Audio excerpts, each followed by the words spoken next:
Right, but we're supposed to be a team. Yeah, but you can't take something from me. I can take something for you. You can't take it from me. I mean, you can try, but it ain't gonna work.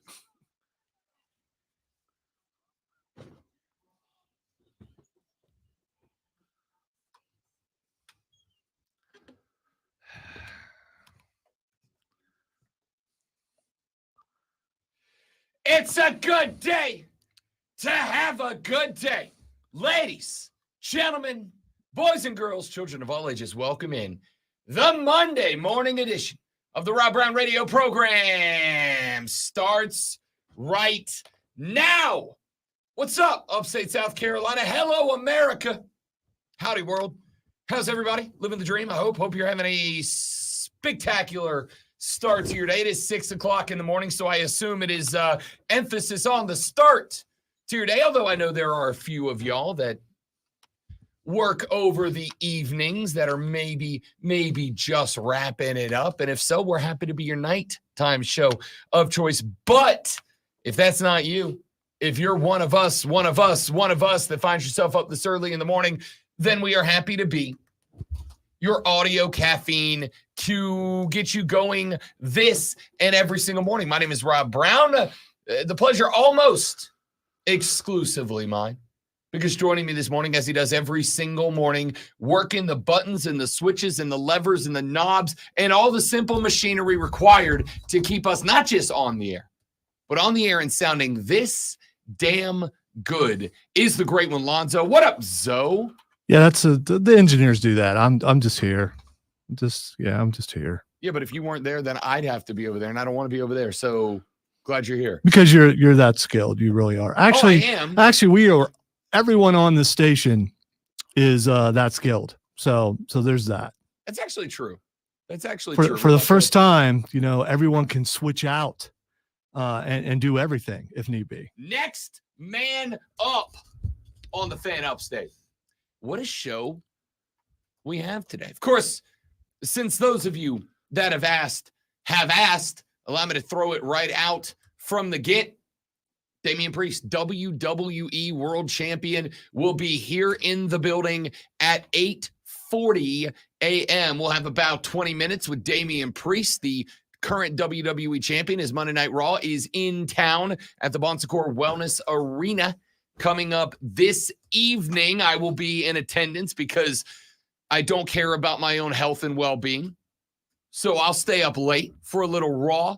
But Damian Priest is going to be here at 8:40 this a.m.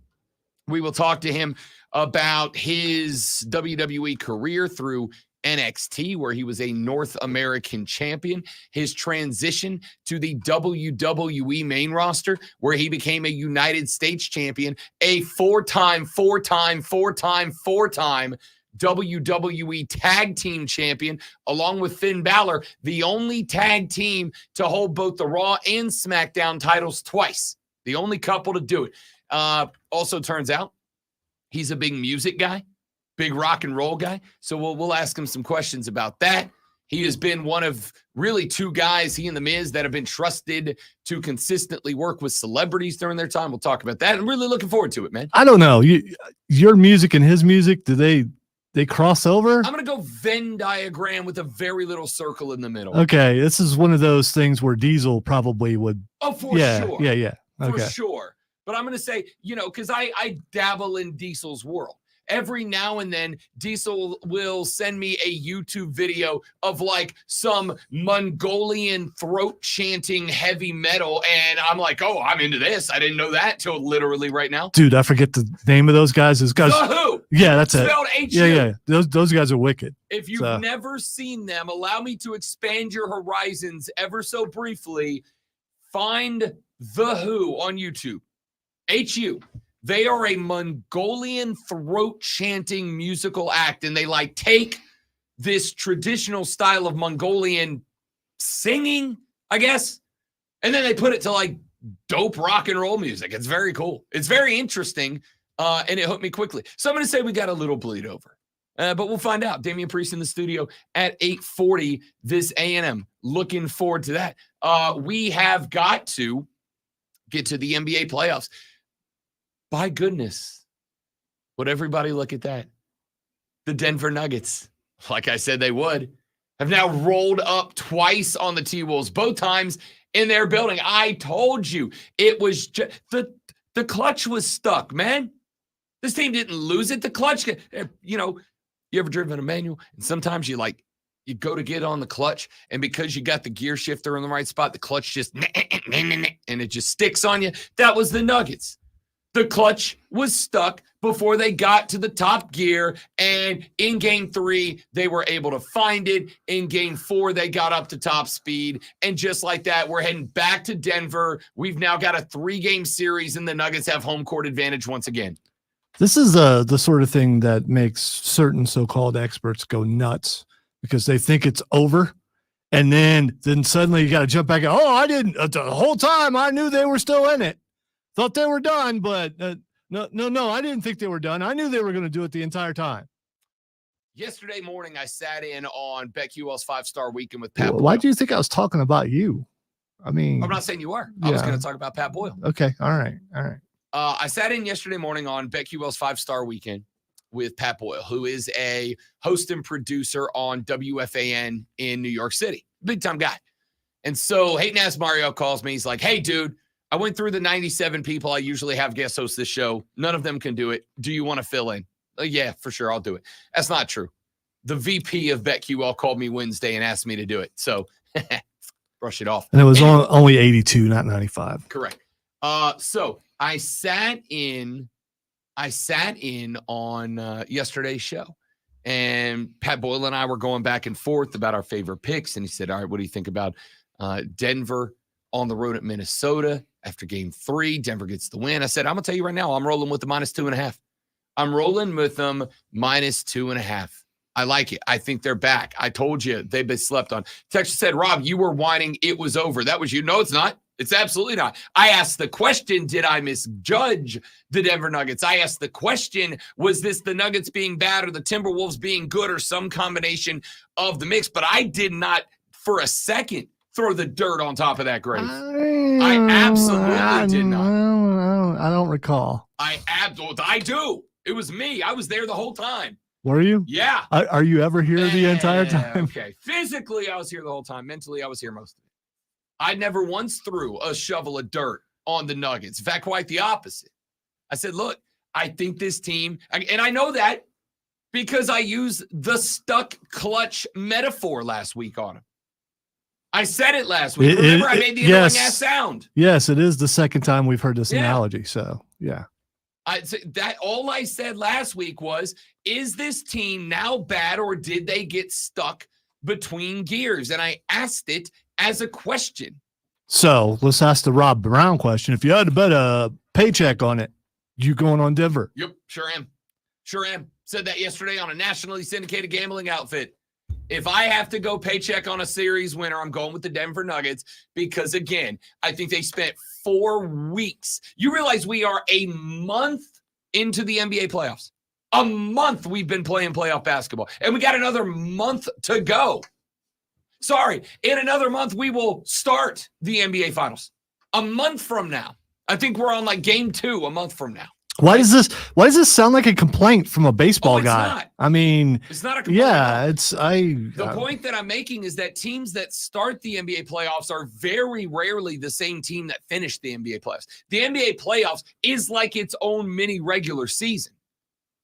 Teams that enter the NBA playoffs play in one way, do not usually end up playing that way at the end of the playoffs. And when they do, we talk about how remarkably consistent they were.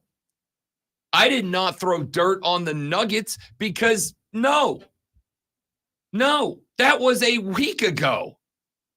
And I used the exact same metaphor then.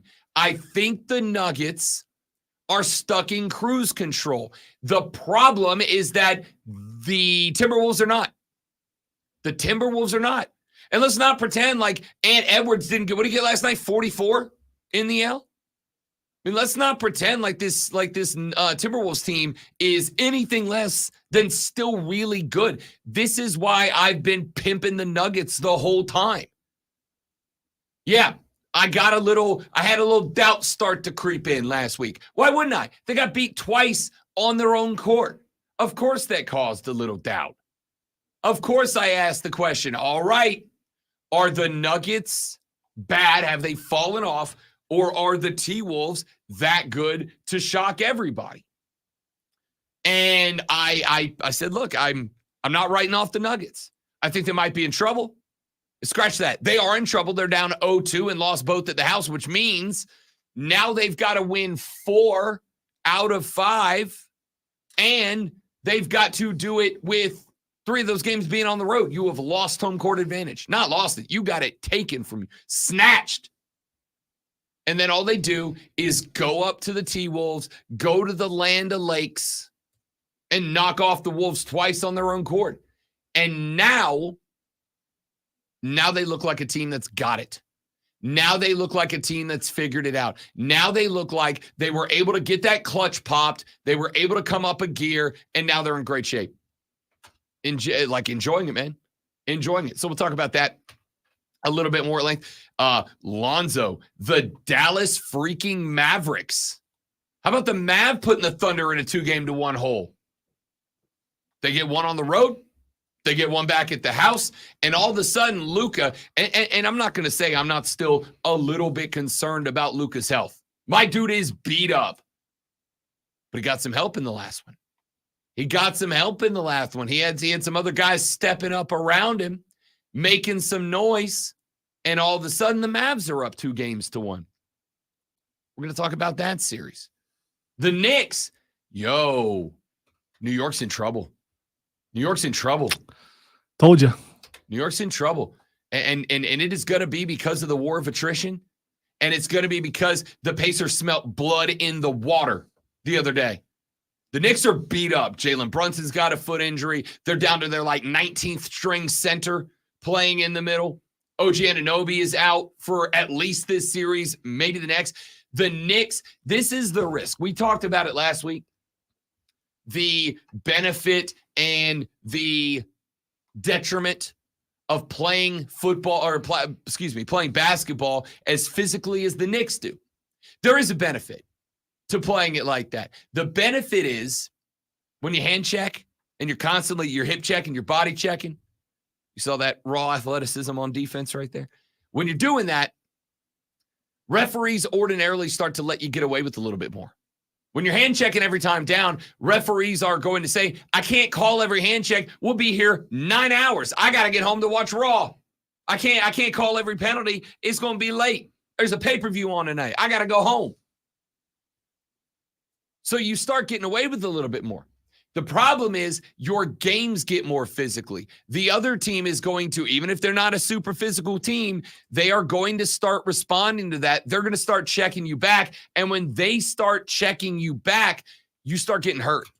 And that's what's happened to the Knicks. Now, that's not to take credit away from the Pacers because, again, they smelt the blood in the water. They looked and said, this team's on their back foot. In Jalen Brunson's case, literally. This team's on their back foot. They don't have the punch that got them here. They're an okay team right now. They cannot play the game that got them to the second round of the NBA playoffs. So let's just go punch. And they did. Just like Lonzo called it. Just a team full of youth that does not give a rat's patootie about reputation or anything else. They're just going to bring a bottle rocket at you every time. They were playing in that amazing place, Indiana, also. The best home field advantage in the universe. It's Mario told me. Playing in Indiana it's a better home court advantage than anywhere else, not just on planet Earth, not just in the Milky Way galaxy, but anywhere. Definitely better than that food additive place. All right. When we come back here in just a moment from now, because Rob is going to do his best to stay on the clock every segment today, Lonzo. That's my ambition today. On the clock, in and out. Did you bet some money on that? I did not. Because I'm, It's a personal challenge I'm undertaking today. Just today, though. I make no promises for tomorrow. All right. When we come back here in a minute, Victor Wembanyama wins your NBA Rookie of the Year, and now he has just won my heart. I am now an Alien fan for an answer that he gave in a press conference that is going to make me love him more and make Lonzo go, what a gigantic dork. That's coming up next. The Rob Brown Show is on. It's Monday morning. Let's have some fun. This is the Fan Upstate. Nice picks. All right, guys, quick live read. We're coming back. Y'all stay right there. Good morning, everybody.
All right, stream, good morning. Welcome in. Great to have you guys.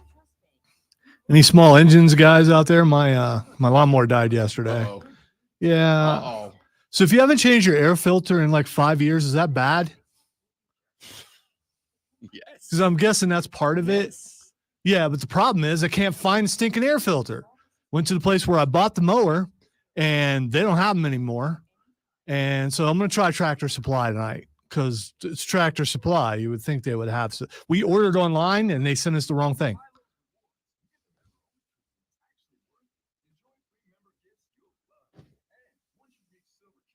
It's all right, though. Cameron has a nice lawn ornament because it's stuck at his house. And about to push it all the way to mine because there's just too many hills.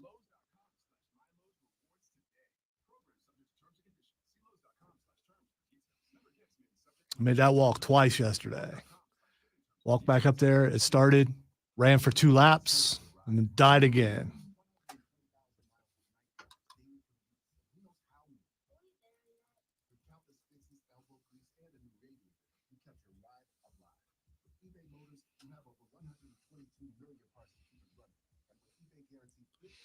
Odie and I Saturday night before the show watched like 2 hours of Eurovision and just critiqued everything. It's Europe's version of American Idol. Yeah. It's isn't it like it's it had some controversy and all this kind of stuff, but you know, when it came to public voting, yeah.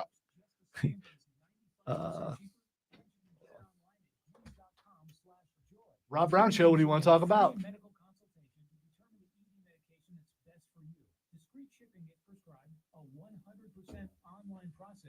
a range of treatment options, including trusted generic alternatives to the name brands, at up to 95% off. ED is personal, and at Hims, so is treating it. Okay, just go to thank you. hims.com/joy and get connected to a licensed medical provider online for A lot more advice. Oh, what do you say? Change your damn air filter, Alonzo? No, that's not what he said. I'm not going to say what he said, but it's fine.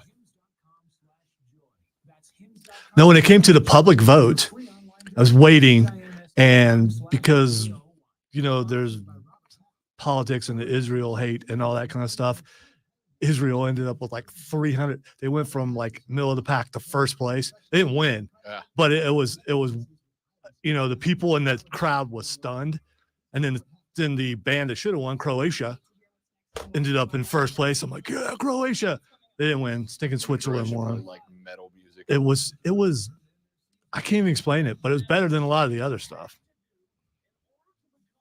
I don't know. I think I was just thinking Tony Kukoc was on the Tony Kukoc, and the fact that John Wick is technically from Croatia. So I mean, you know, you find your rooting interests, and the band was pretty good. So they're better in Switzerland. Rob, where's the monster? I told y'all I am doing my best to quit. Last week was a bad week. I needed the help. You may or may not know this about me, but I am a bit of a nerd. And I'm not just talking about like the comic book kind. I love science stuff. I'm a big dork. Dork. Absolutely. And I don't hide it because I don't care. All right? I'm just a nerd. And particularly, I'm an outer space nerd.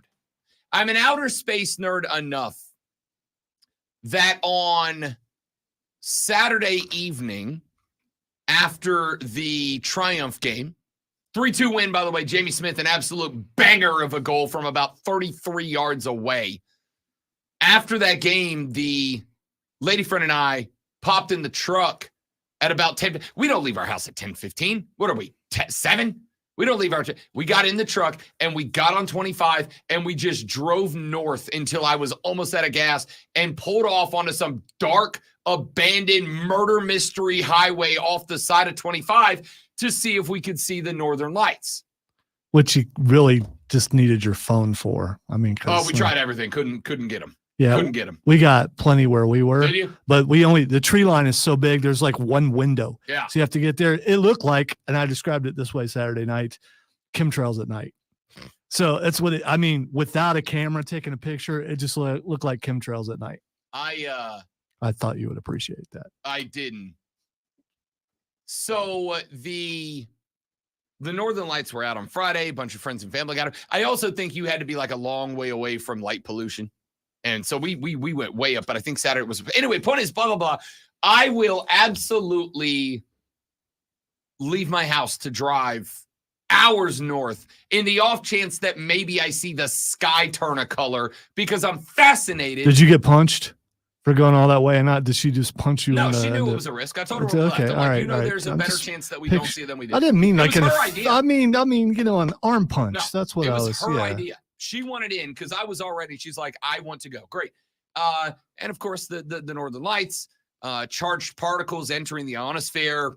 agitating the magnetic presence in the atmosphere, and they release photospores, create light. Well, ladies and gentlemen, the sun spit out a sunspot, and the Earth is covered in the it. sun does And not spit out yes, a they sunspot. did, No, and it did not. we are stuck in the middle of an electromagnetic storm that could have disrupted grids and all kinds of stuff. This is why I'm a nerd, to educate the masses. Sunspots do not spit out. It was a coronal mass ejection of plasma material that shot towards Earth. Which sounds a certain way, which is why I said it the way I did. It really comes down to the sun tried to kill us. It didn't happen this time. The sun doesn't try to do anything. It likes it.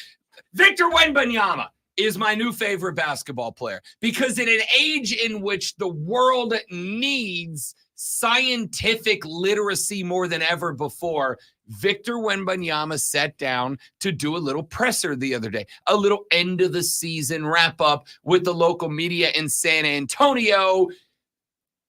And it got weird. What's dark matter? Yeah. So it's, I mean, yeah, you know, I like these kind of questions. Those are different. Dark matter is some like a mass we can't see, but we know it's there because it's got influence on gravitational pulls and, you know, the speed of gravitational orbits in every galaxies, and its, you know, its presence inside galaxies is 5 times higher than the seeable matter. So it's a huge mystery, and we can't see it, we can't observe it, but we can observe its influence. So this is dark matter, very sci-fi. Pretty good, Victor. I think you just described constipation. It's a very different kind of dark matter.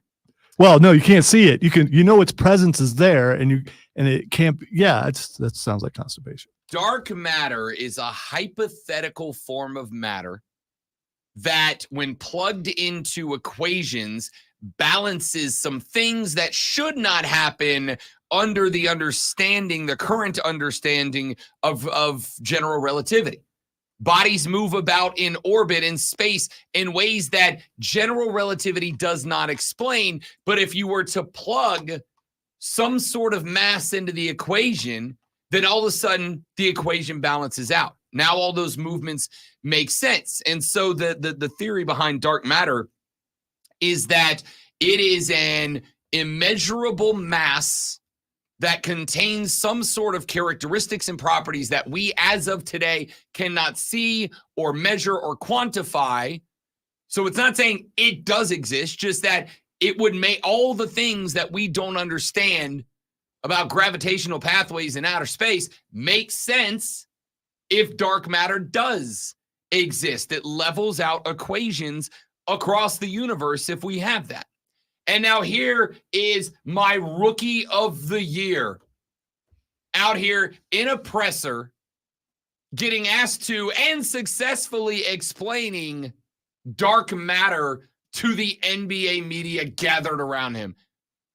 I didn't know I could be a bigger Victor Wembanyama fan, but I am.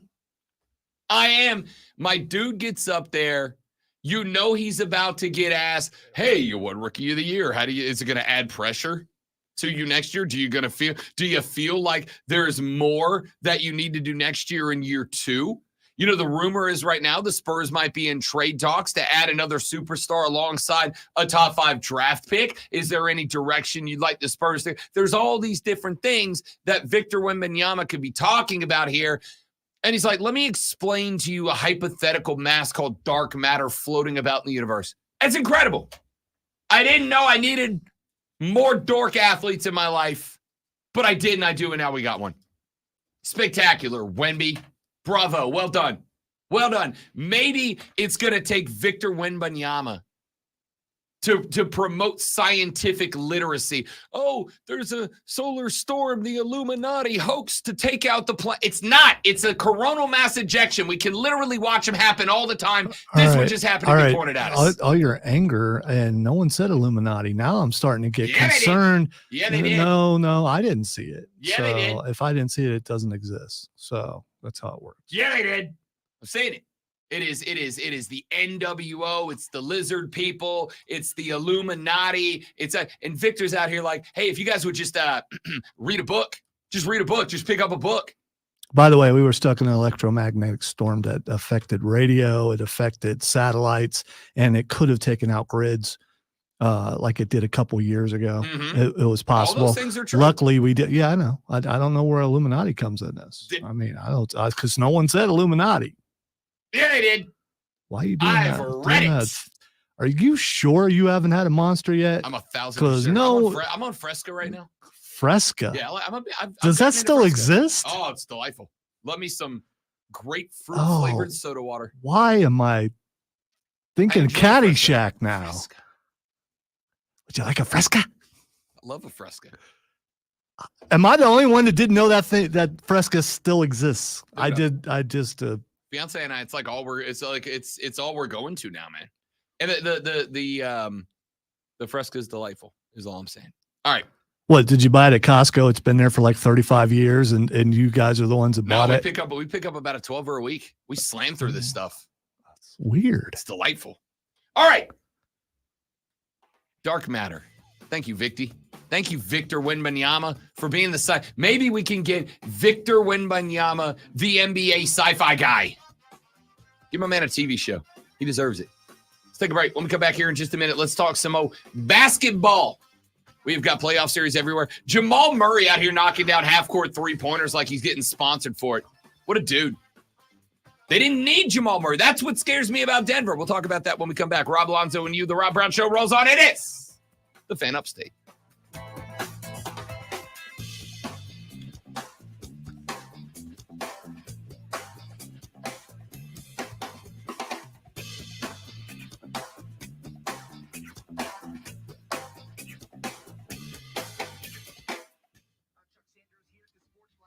So you guys saw it at your house?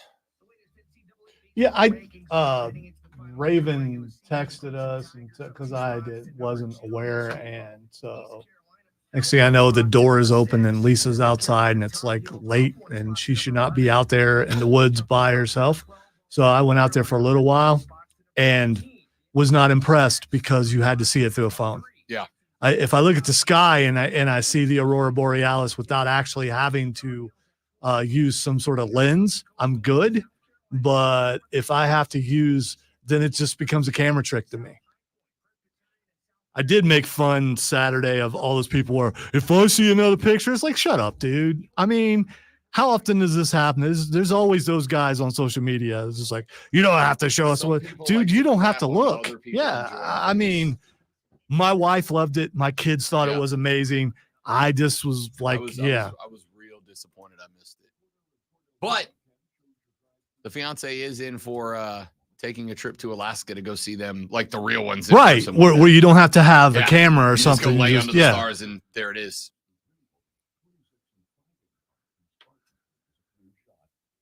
I've seen it on movies. I've seen it on TV, and you expect it to be like that, and it Yeah. wasn't Not this unless first you time. look through a camera. Yeah.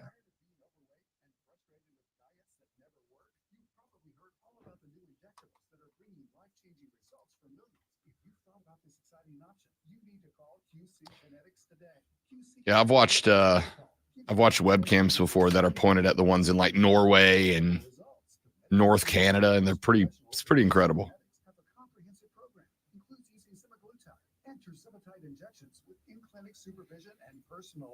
And yes, Stephen Webb, that's what I was talking about. There are two Stevens on there, so I need to be specific.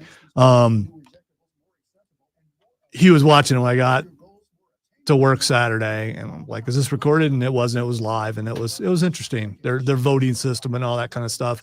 I also believe everything's a work and everything's rigged. So He does. I mean, it's just, that's not a thing. I believe it. It's not a bit is what I mean. I legitimately believe that. It was kind of fun to watch, to see how people dressed. Not the people in the audience, the bands, all that kind of stuff. Oh, I see what you're saying. Yeah. And the thing was entirely in English, which was surprising.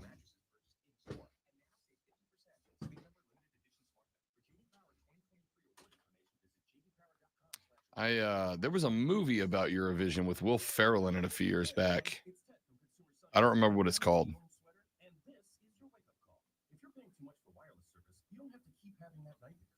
Cellular has the same fast, reliable coverage as the leading carriers for less.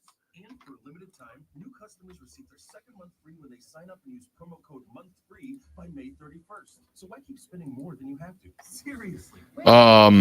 The last year's models of the Nike Air Pegasus NFL logo shoes are $55 right now. So it's just the NFL logo. It's not a team thing. No, it's a black shoe, and the tongue, the lace eyelets, like the piece that holds the lace eyelets, and the laces are your team color, and then there's a team logo behind the swoosh on the back of the shoe. Some of the teams look cool. Yours, I don't super love. So you're saying they were disrespectful to the champions with their with how they did the shoe? Champions the same shoes as everybody else. Okay, all right. It's just that.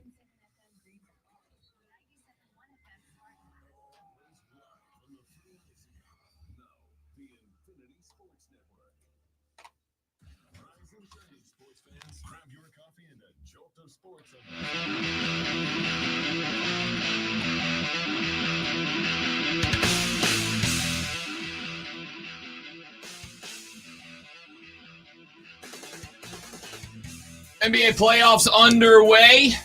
4 series, 2 in the East, 2 in the West, going down as it stands right now. We got one from both sides on Saturday, one from both sides on Sunday. Let's go back to Saturday's matchups.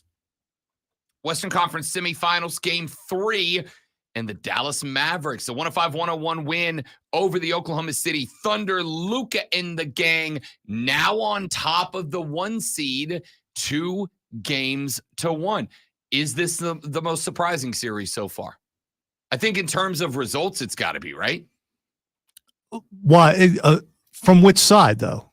Dallas being up 2-1. Like the Timberwolves winning 2 on the road against Denver was shocking, but the fact that series is 2-2 is not shocking.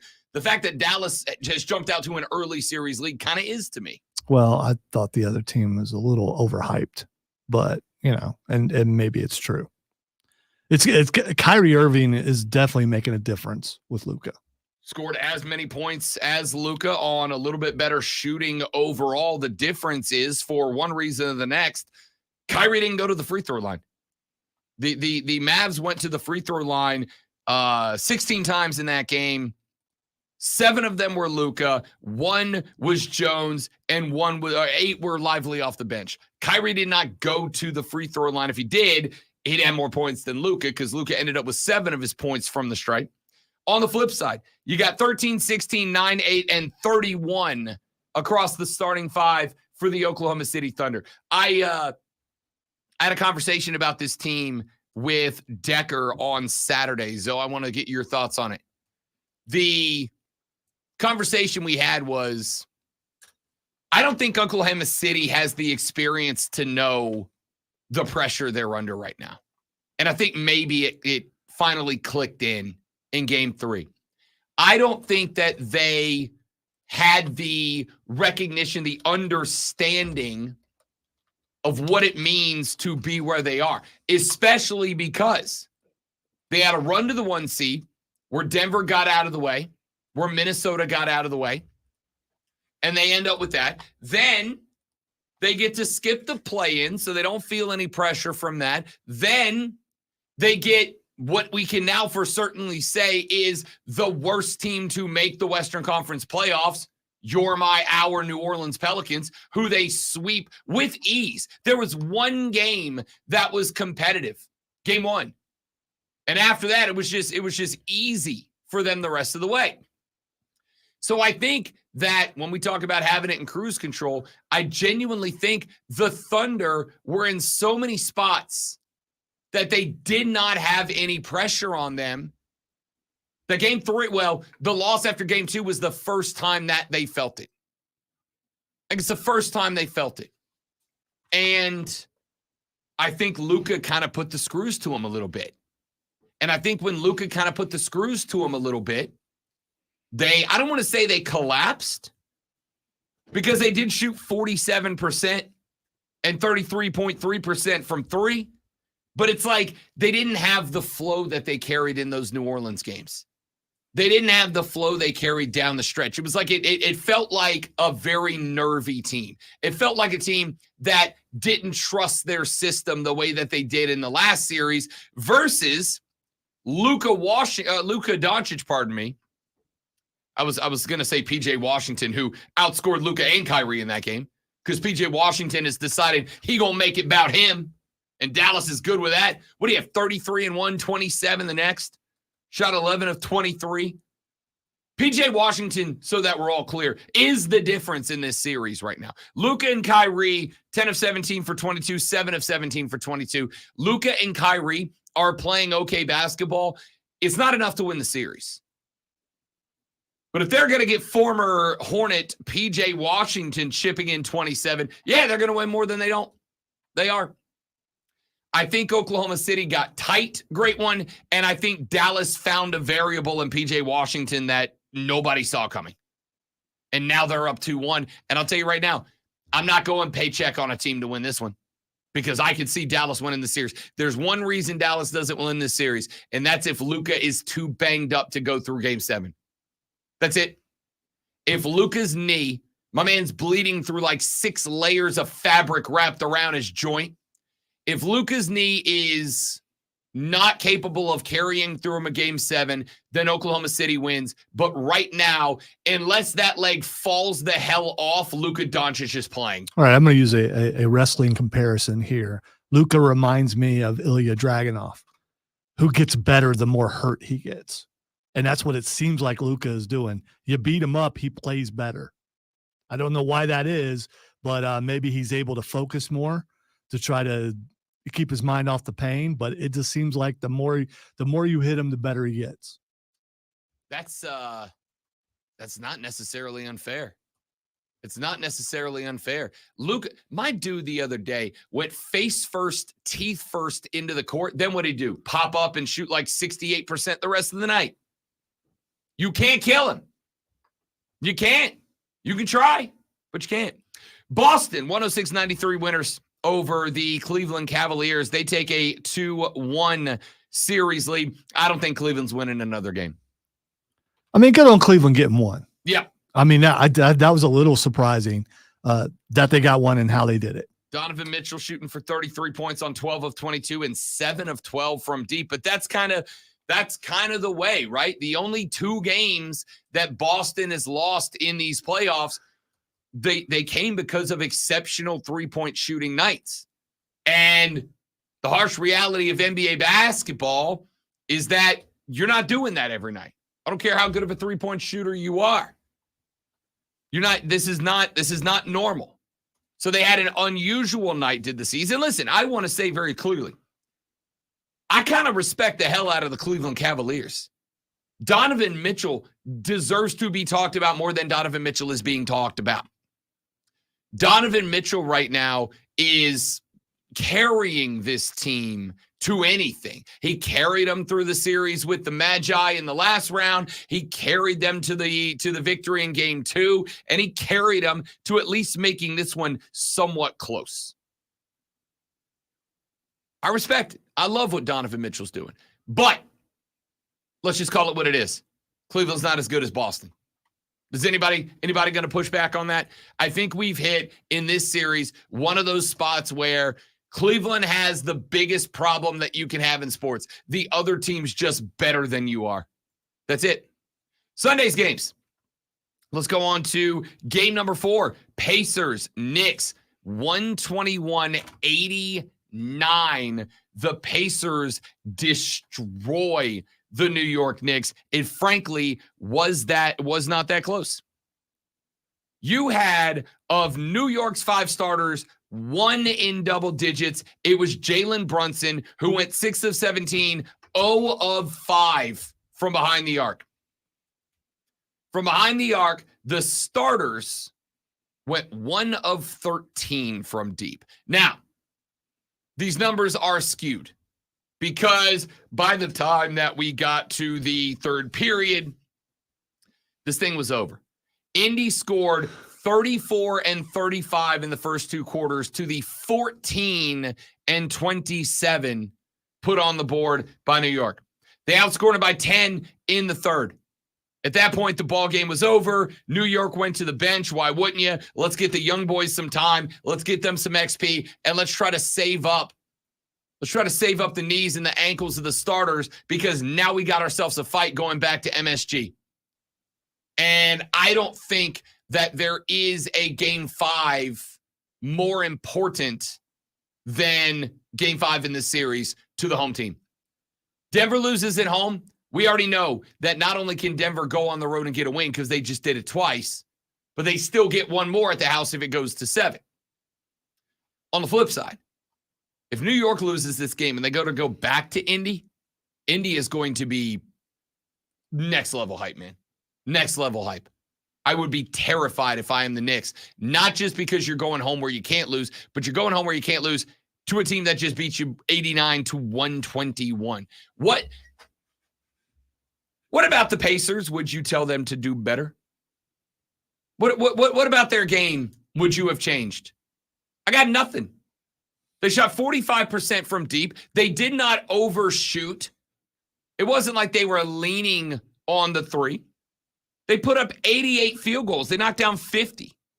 They shot 57% from the floor. They shot 45% from 3. And I mean, they only went to the free throw stripe 8 times, but they knocked down 7 of them. What would you ask Indy to do better? You can't. There's nothing. What would I ask the Knicks to do better? Every damn thing. Every single thing. I would ask them to do everything better. And then, of course, we wrapped it up last night. Y'all, I will tell you one thing I did get wrong about this series.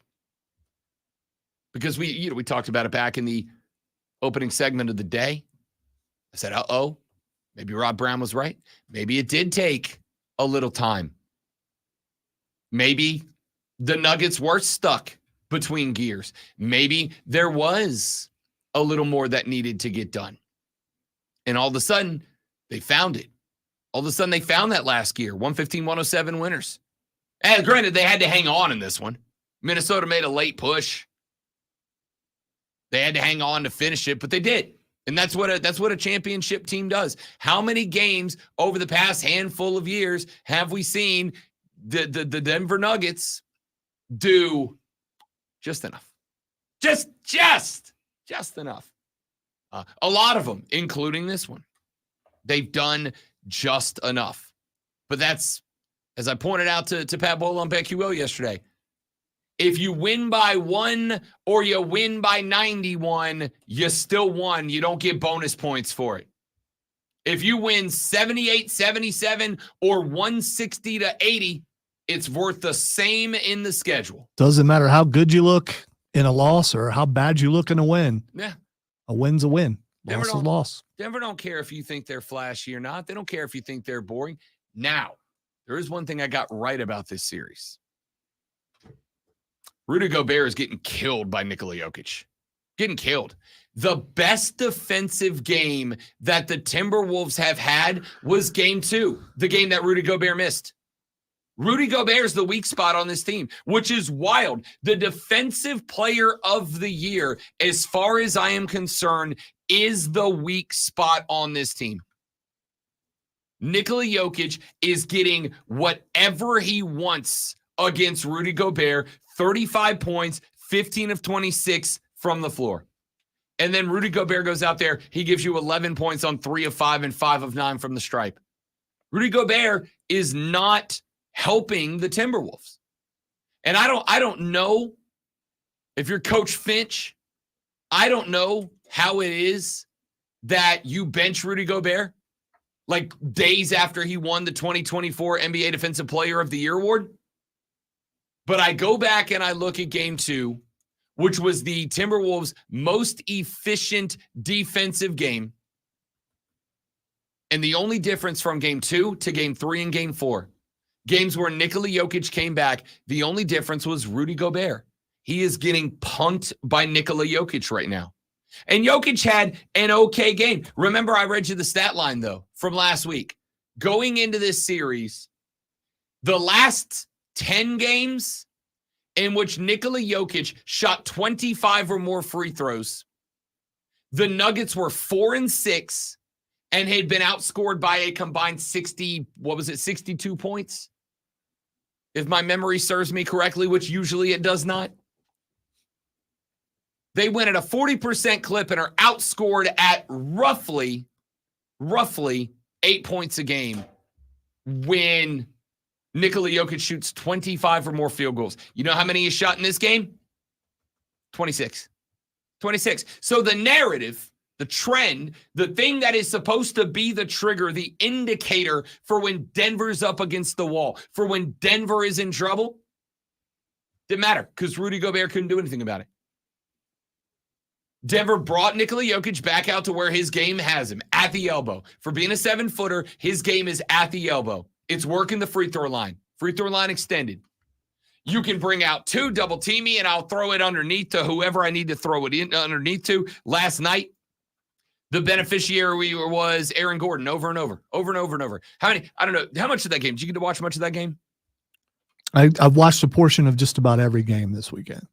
Did you see how many times Jokic caught a double team? Block, elbow, free throw line, constantly catching a double team and was throwing magic style passes to Aaron Gordon underneath. Aaron Gordon probably had 6 dunks that he didn't even have to try in this game.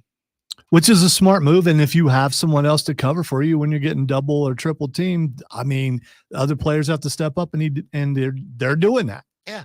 You got 2 options. You can double me up, in which case somebody's open, Aaron Gordon under the basket. I'm going to get him a free dunk. Or you can one-on-one me with Rudy Gobert, in which case I'm going to shoot 60% from the floor and go get my team 35. This shot's so unconventional that, I mean, it just looks like it has no arch and It should not go in, and it just does. It's less of a shot, more of like a throw Yeah, because his hands are above the damn rim. It's stupid. Also, speaking of shots, did it not feel kind of daggers when Jamal Murray hit a further than half-court shot? I was watching live when that happened. Daggers. Yeah, and it's like, okay, this game is over. If that kind of stuff's going down, yeah, it's. I flipped the audio over to Bruins Panthers. Like, yep, this game's over. Denver's not losing this game. Put it this way. To end the first half, the Timberwolves have the ball. They turn the ball over. There's like 15 seconds left. Denver goes length of the floor, and Aaron Gordon's underneath the basket for a easy dunk. So then all the players kind of start making their way to the sideline, right? Like, what are they going to do? They're going to bring it in and try to go length of the floor. They did.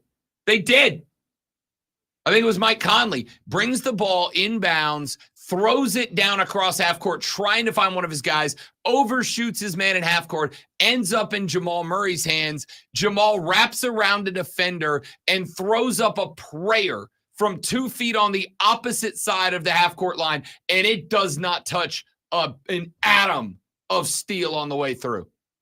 Just strings top to bottom. And when that dropped, I looked over at the TV. I grabbed the remote. I flipped the audio back over to hockey because there was 0% chance the Timberwolves were winning that game after that shot. There was an 8-point swing to end the first half, which showed me the T-Wolves were checked out. Everybody except Ant-Man was checked out yesterday. Nuggets roll. I got to tell you, paycheck on them to win the series at this point. All right, let's take a break. When we come back here in just a minute, we got your water cooler cheat sheet, top 30 sports stories that you need to know before you get your work day started. We'll check in with that. We'll talk a little bit about it. The team name announced for the Spartanburg Baseball Club. We'll get into a discussion about that coming up a little bit later on in the radio broadcast. Damian Priest, WWE champ, joins us at 8:40. But before we get to any of that, wait. Joins us in studio. He's going to be right over there. He's going to be right over there where I'm pointing. You can see where I'm pointing if you're on stream on YouTube, Facebook, Twitch, or X. You can see that. That's where he's going to be. Yeah. Damian Priest, WWE champ, in studio with us as Monday Night Raw is here in the GVL. Yeah. Tonight at the Bon Score Wellness Arena. The heavyweight champion of sports flashes, however, is Lonzo. Well, I am heavy. The Atlanta Hawks defy the odds in winning the number 1 overall pick in this year's NBA draft lottery. Atlanta had just a 3% chance of winning the rights to select first, while for the second year in a row, the Detroit Pistons had the best chance to win, but were picked to draft 5th. This will be the first number 1 selection for Atlanta since 1975. The Wells Fargo Championship took place in Charlotte this weekend, and Rory McIlroy claimed the prize. McIlroy trailed Xander Schauffele by 2 strokes on Sunday, but carded a 6 under 65 and finished with 17 under 267 to claim the tournament for the 4th time. And make sure you tune in this afternoon from 3 to 7 p.m. for a brand new local show, Wire to Wire. Cole Bryson and Diesel get you up to date on the latest local and national sports news. Great guests, great debate, and a whole lot of fun. And you know what? It's all Wire to Wire.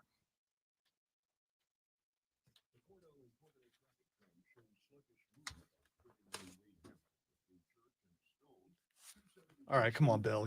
You're back, and you didn't say jam cam. Very disappointed. Still got time, though. When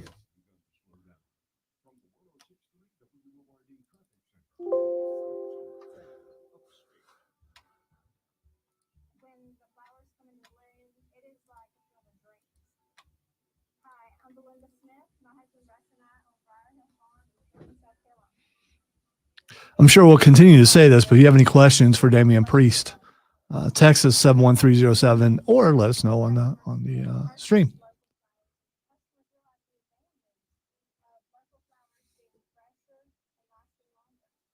They say the variety is the spice of life. That couldn't be truer than with the all-new 2024 Upstate Craft Beer Passport. On sale now for just $40 at upstatecraftbeerpassport.com. 20 breweries and 2 bonus distillery stops with free tasting and tours at Swamp Fox and Red Border Distilleries. We've got a cold one with your name on it at Carolina Bauer House in Greenville and Anderson. Get the 2024 Upstate Craft Beer Passport now for just $40 at upstatecraftbeerpassport.com. Get ready for Live Nation's concert week on livenation.com from May 8th to May 14th. $25 tickets to over 5,000 shows. Go to odyssey.com/contest to enter for your chance to win a $2,500 gift card. This is a national contest. Without the ones like you who work tirelessly to keep things running, everything would suddenly stop.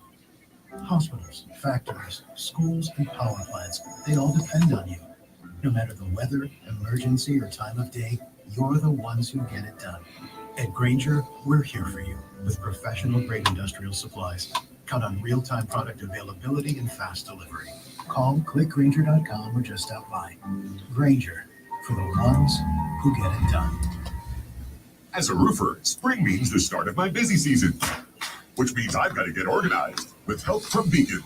I can save time with Beacon Pro Plus and 24/7 access to live pricing, delivery tracking, order history, and more. Plus, this spring, I can earn $1,000 and the chance to win a $25,000 backyard renovation just by buying my CertainTeed shingles online with Beacon. No purchase necessary. Now that's what I call a spring cleanup. Visit BECN.com for official rules and to start earning entries.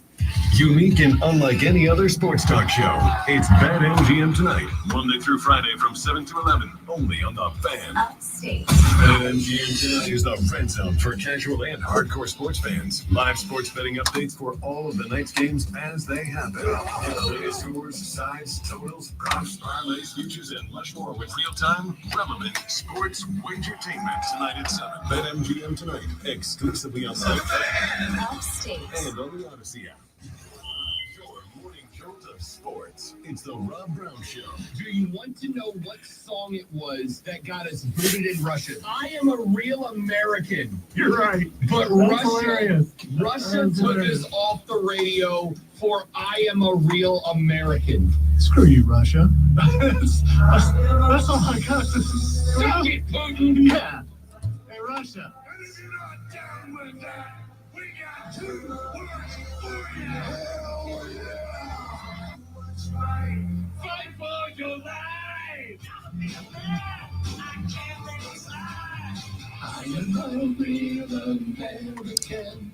It's so bad. I should take it off. I love it so much. It's so bad. I love it so much.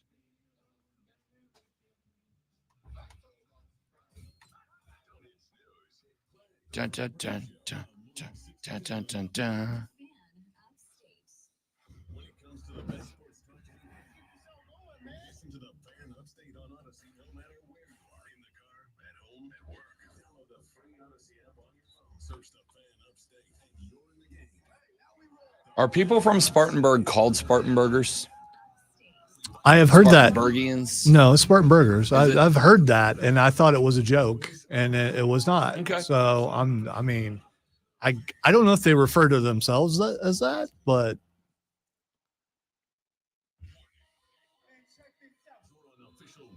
it's one of those things you first get here and you're like, no, that's not. No, you just messing with me. I had 4 years. You This is the first time I've even thought about that. You just want to see if I'll say that on the air. That's all. No, That's I'm about to talk about it. No, I'm saying that's what they say to you when they gotcha. tell you. Yeah. Here we go. Hour number 2 with the Rob Brown Show rolls on, and it's the Fan Upstate. Welcome back, folks. Rob Brown, the great one, Lonzo, with you here on a Upstate Monday morning. Coming up in an hour and 40 minutes from now, WWE World Champion Damian Priest, the Archer of Infamy, will be sitting in studio with us. Get your chance to ask some questions of the WWE World Champ. But we got a lot of sports talk between here and there. What are the things that we do right here every single morning? We give you the top 3 sports stories you need to know before you get to the office, before you clock in and start talking sports with your coworkers. And if that is part of your day, and let's be real, if you're listening to us, you're going to need to know what's going on in the world of sports. And if you're going to need to know what's going on in the world of sports, well, that's why you're here with us, to listen to us do this.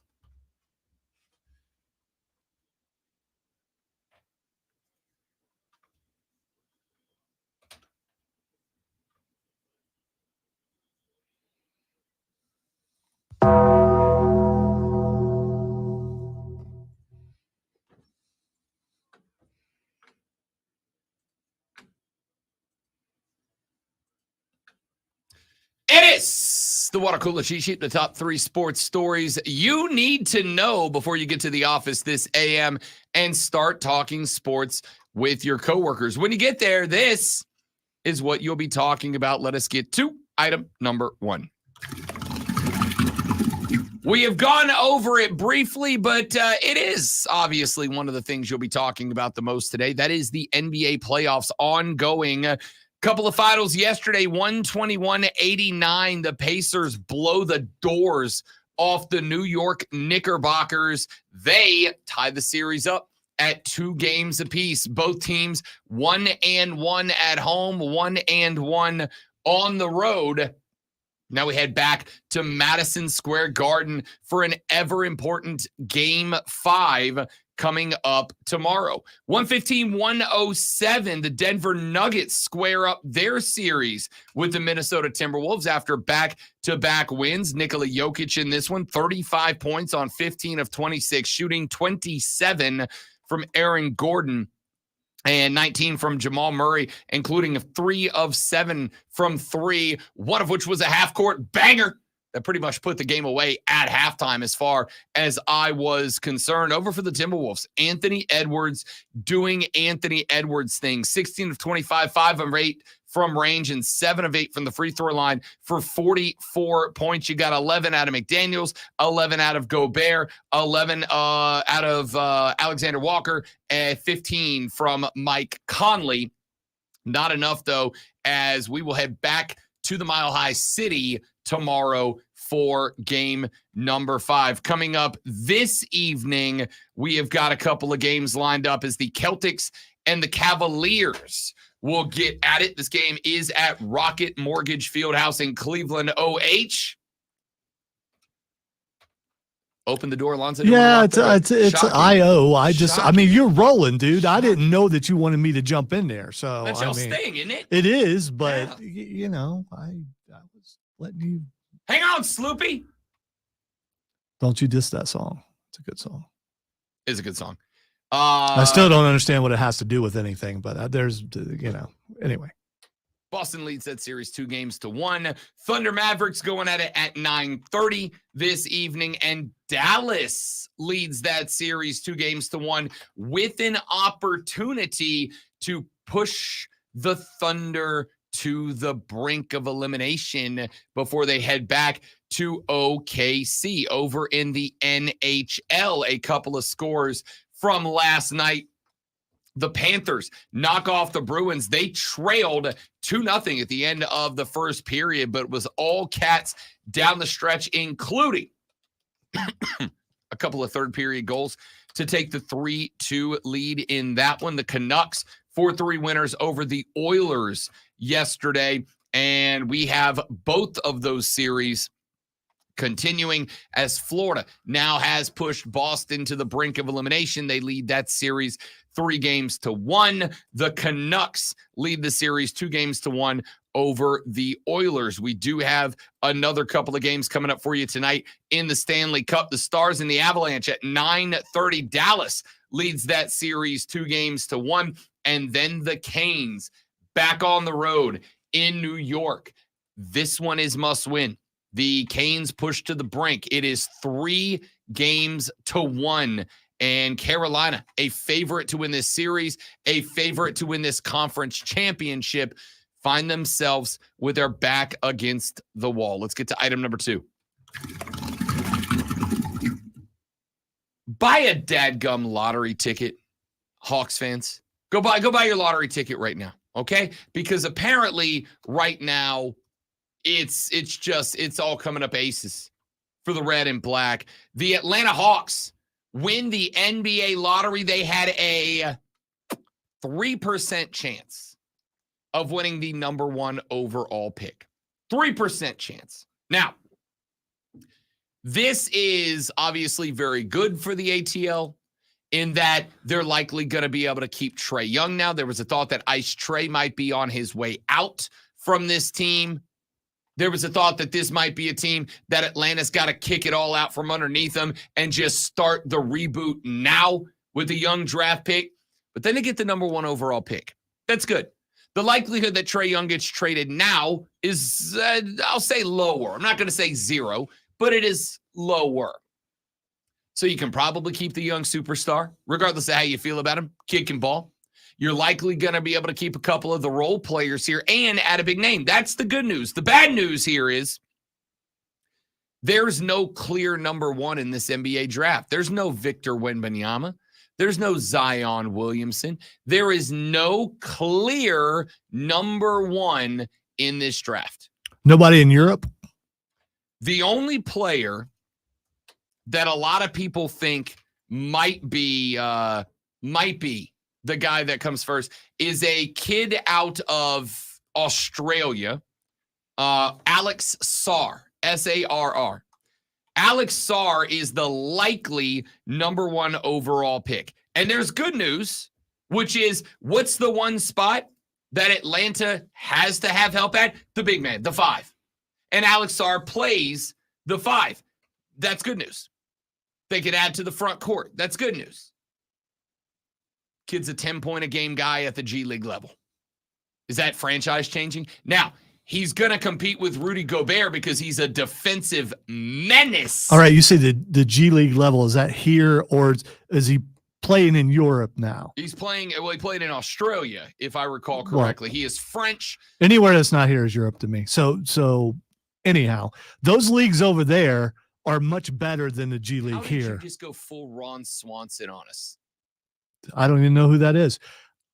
Anyway, the leagues over there that are not in America are much better than the G League. So 10 points there might be 20 points here.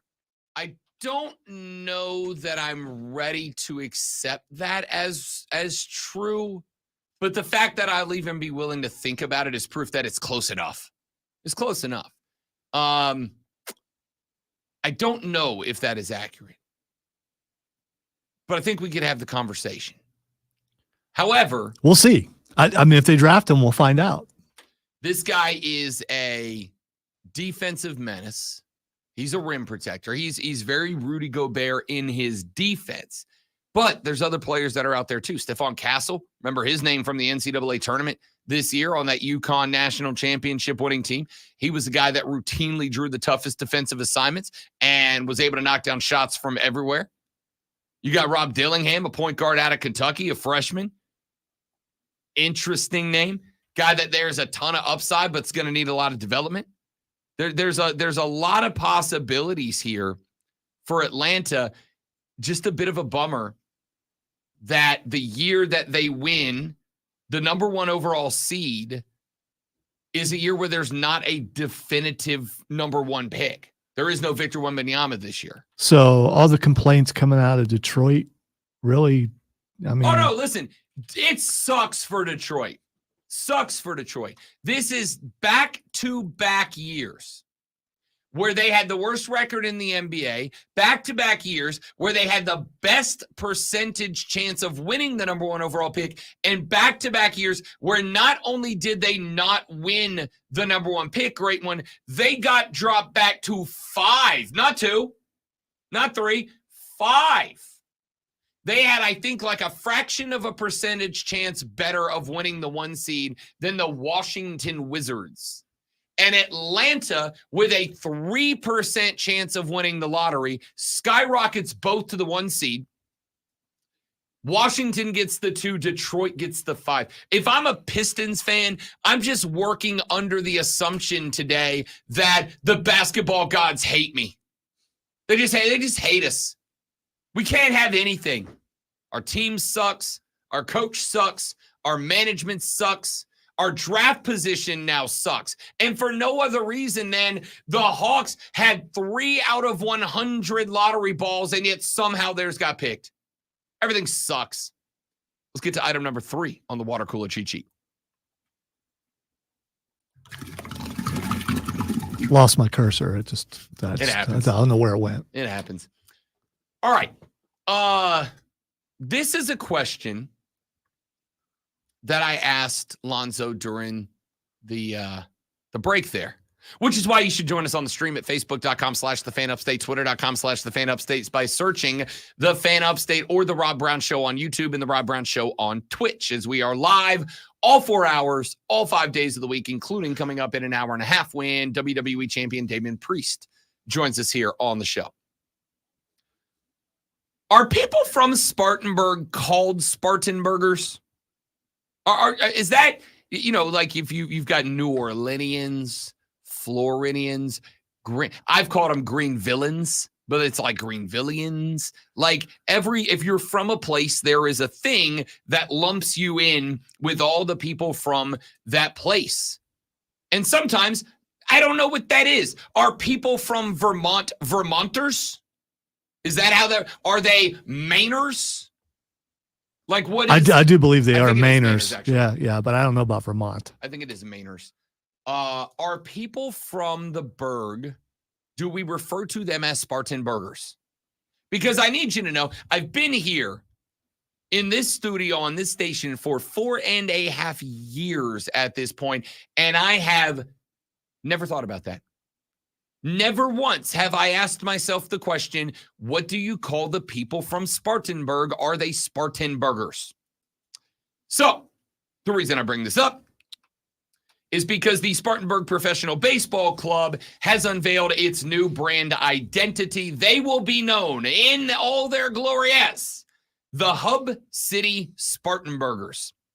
They announced that on Saturday at the block party downtown. Tyson Jeffers, friend of the show, introduced to the brand saying, quote, "It was extremely important to us that when choosing a name for the club, we not only referenced a piece of Spartanburg's history, hence the Hub City, but we also captured the fun personality and energetic spirit that fans can look forward to at Fifth Third Park. Hub City Spartanburgers is a nod to our heritage while also signaling the start of an exciting new era in Spartanburg baseball. We can't wait to see the community rally around this team," end quote.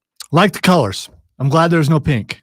I was pretty excited about there being no pink. Yeah, me and Tyson about to fist fight in the parking lot. It's about to happen. Yeah, he got me all excited. I think he could take you. He got me. Probably. He's like young and in shape, and I'm old and fat. Of course he can, but that's not the point. The point is, I got to get a shot in because my dude said on this show last Friday when we had him on, I'm like, yo, tell me there's pink in there. And he's like, there might be. And I bit. I went all in. I was like, yep, that's it. We're getting it. We're getting it. Can't wait. Really? Because what I got out of that was that there wouldn't be. Believe so, you, Rob. I mean, you heard what you wanted to hear, I suppose. Infuriating. However, I actually do like the scheme. I know there's some folks that are not in love with the fact that we've had a Spartanburgers before, right? I'll tell you why I actually am still on board with it. Number one, meat puns. Number one, meat puns. Is it any different than, well, we've had a Braves team before? I mean, so you've had a team with a name that's catchy, and I do like the logo. I do. And again, I like the colors. They went with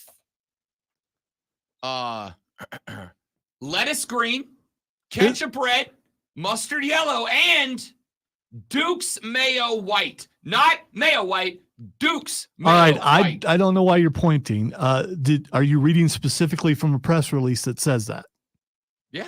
You are? Yeah. Okay, could you send that to me? Because I mean, it's not that I doubt it. I just, I got to go find where I read it from. I'm not reading it this second. Okay. All All right. I'll find it. Don't worry, I'll find it. Because I'm not buying it. They did say it at the event on Saturday. They did say it at the event on Saturday. That it is ketchup red, mustard yellow, lettuce green, and Duke's mayo white. Yeah, I mean, why cater to the cult?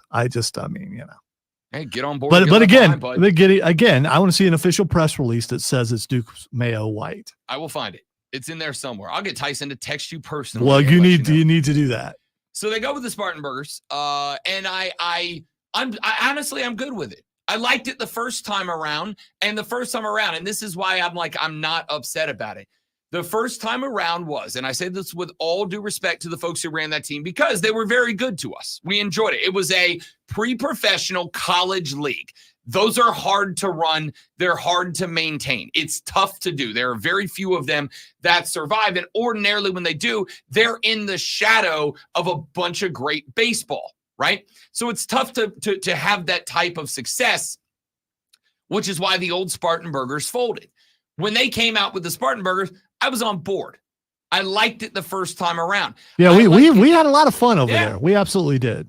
We had a lot of fun over there with them. We got to throw out a first pitch. Lonzo got to chunk hot dogs into the crowd. It was great.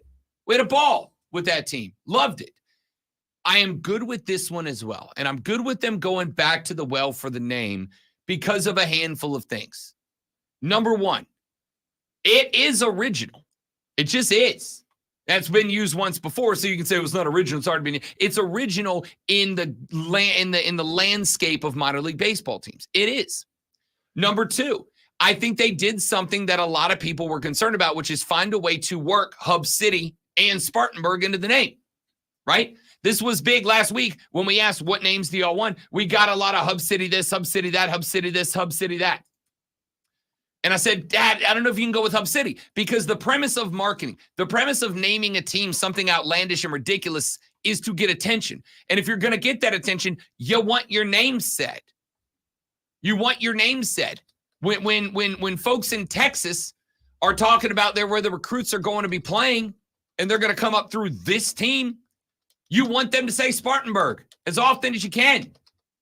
Well, making it the name of the team, you can't say Spartanburg more than naming it the team. Every time anything happens, bottom of the seventh, Spartanburgers with a changing and pitching here. Like, you're getting your name said all the time. Yeah, and I was just looking it up because I was curious. There doesn't appear to be another Spartanburg anywhere in the United States.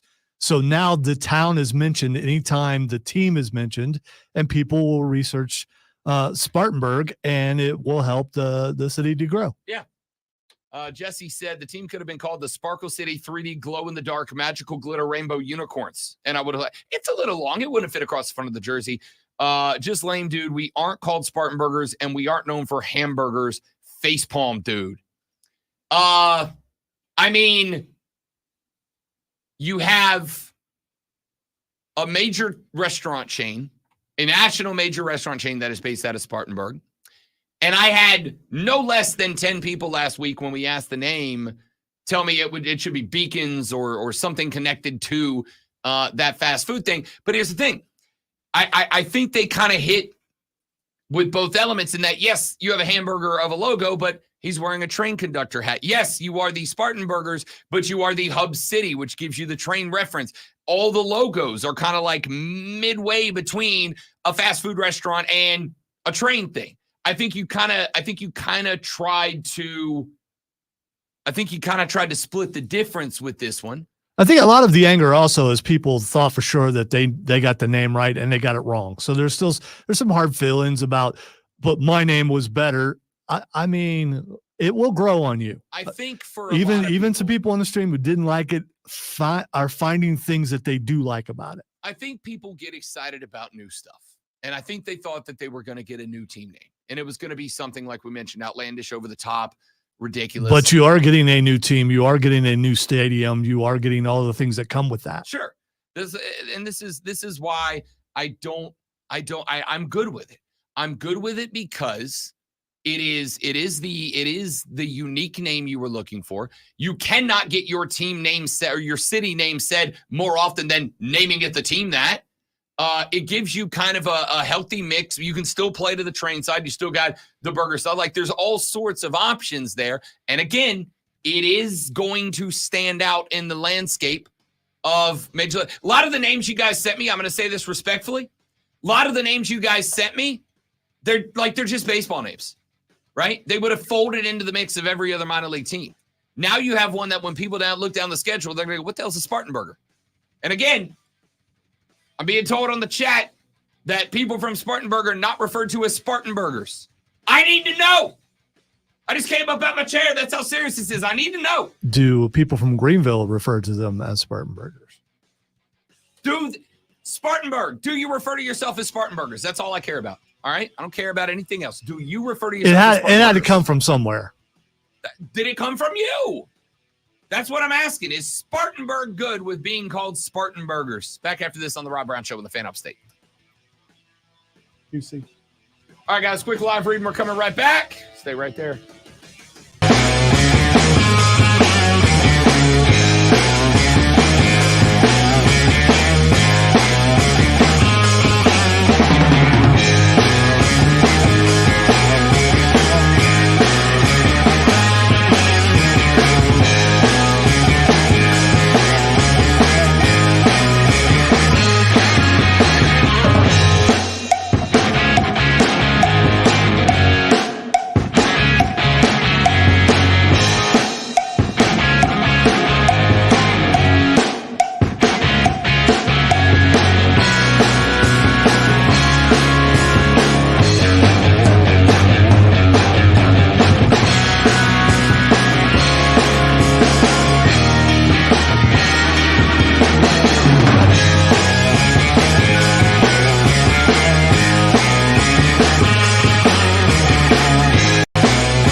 We're back, y'all.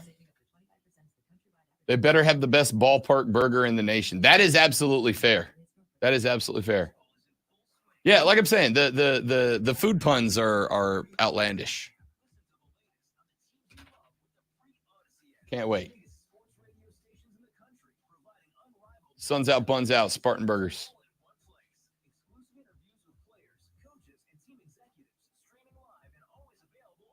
Yes, this name did exist already. We talked about it. In fact, Lonzo and I had a really good relationship with the old Spartanburgers team that we hope to replicate with the new Spartanburgers team. They were phenomenal to us. And I do wonder if and how that played into the conversation behind the scenes to select the name. Like if they considered that, if they decided they didn't care.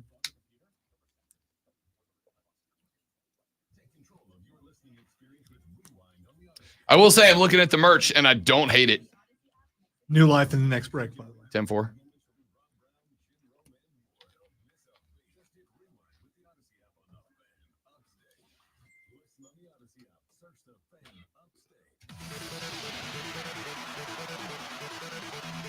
I'm going to say this about the Spartanburgers.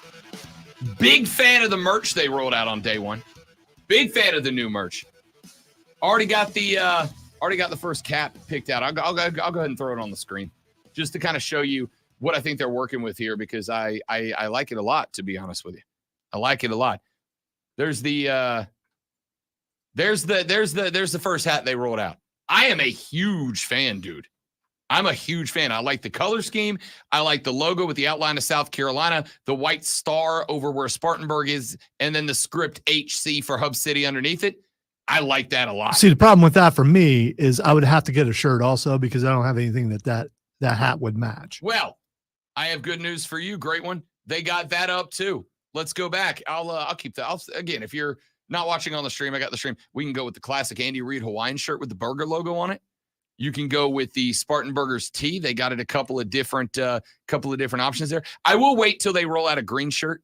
All right, Tyson, if you're listening, I am going to need a green shirt to match the green hat because it looks like they're all navy. There you go. There it is. I was going to say the uniforms. That's a sweet jersey. I right dig there. that. It really is. That's pretty sweet. They go with the lettuce green jersey with Hub City and script. And I don't know if you caught this. Look at the under the Y, the script Y, the tail coming off is a railroad track.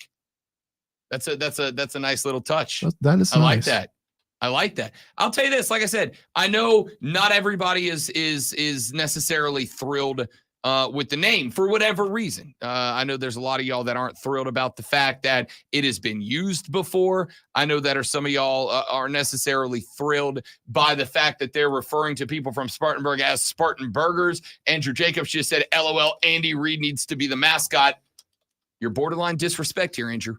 Borderline disrespect to the Chiefs. We don't do that. No, he's not being disrespectful because we know that Andy Reid is a great lover of cheeseburgers. So, I mean, and he'll eat a nuggie here now and then. Yeah.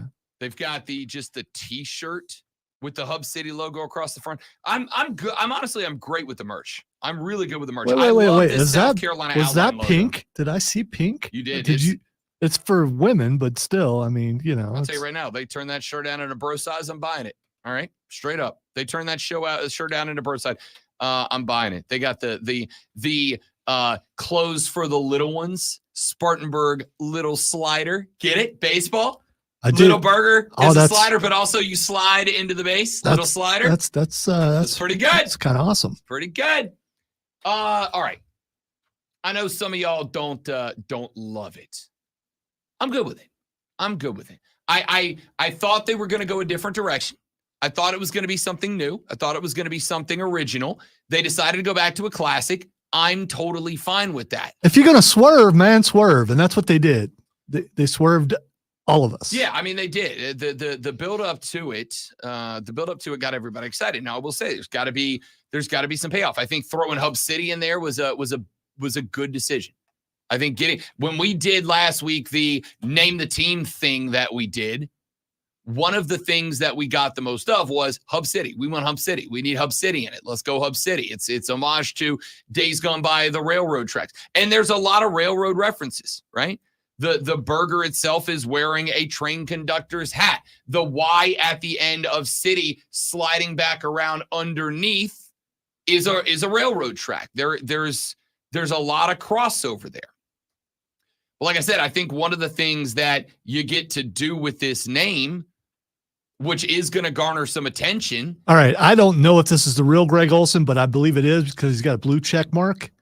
Darren Ravel put out the Spartanburger stuff, and Greg Olson has a couple fire emojis. Dig it. Like I So, said, I mean, so Greg Olson's down with it. I mean, someone who spent a lot of time in Spartanburg. Texter says, I am from Spartanburg, and no, we do not call ourselves that name. This was a lazy attempt, and Tyson said people would want it nationwide. Nah, bro. Here's the thing I'm going to say. I just talked about a national broadcaster who loves it. Yeah. So, here's what I'm going to say. There is a balance point for minor league baseball, and I'm going to emphasize on minor league baseball here. There is a balance point for I should include hockey in this as well, maybe soccer. For minor league professional teams, there is a balance point between creating something that locals want and creating something that is going to get national attention. That is why you have teams like the Iron Pigs out there. That is why Macon one time had the Stones to call their team the Macon Whoopee. That gets talked about.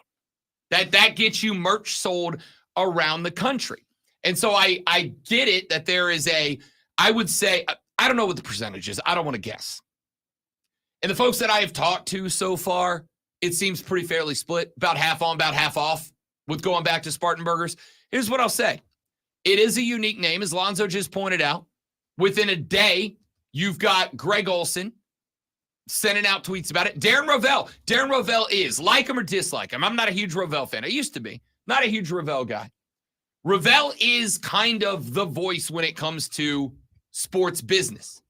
And if Rovell's out there popping the name up on his Twitter feed, it's being seen in front of hundreds of thousands, if not a few million people across his platforms. It got the attention. That is job number one. On the priority list, job number one is get attention. It's sell the brand. It's make sure the brand is recognized, the brand is discussed, the brand is talked about. If I asked you right now, what's the team name of the minor league team in Rome, Georgia? How many of you could tell me? Very few. But how many of you could tell me the name of the minor league team in Montgomery, Alabama? A lot of you. Maybe not all of you, but a lot of you could tell me about the Biscuits. A lot of you can tell me about the Biscuits. What's my team's name back in Pensacola, Florida? The team that I cut my teeth on. The team that I used to work for. I've told you 100 times. What's the name of my Pensacola baseball team? It's the Blue Wahoos, right? I was going to answer because I've heard you say. You remember it? Yeah, because I've heard you say it a Wahoos. bunch, and you have some shirt. You don't have it on right now. You had to look down to see if you wore it. Yeah. Okay, in fairness, I did go with the purple and black shirt today. Yeah, I'm not. I did go with the purple and black. I'm not catering like that. But when you said that, I was like, did I put on a blue shirt like an idiot? I am easily. I personally hope that Damian Priest makes fun of your V-neck because that would just make my day. So if you're listening right now, Damian, please talk to him about the V-neck. So all of that being said, their job was to get attention. Their job was to make sure the branding is known nationally. They have done that with this because while the folks in Spartanburg may be split on it, and clearly they are, I don't think I'm going to be, upsetting anybody. I know the folks over there that made this decision understood that it was going to be polarizing to some degree. It is, and this is something that I think fans of all level of sports have to come to grips with at some point. It is not exclusively about what you want in the market.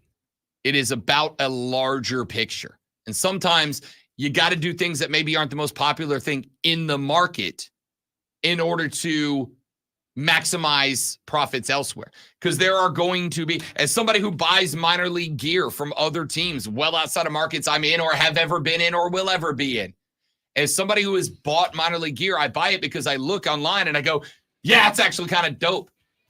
The Albuquerque Isotopes.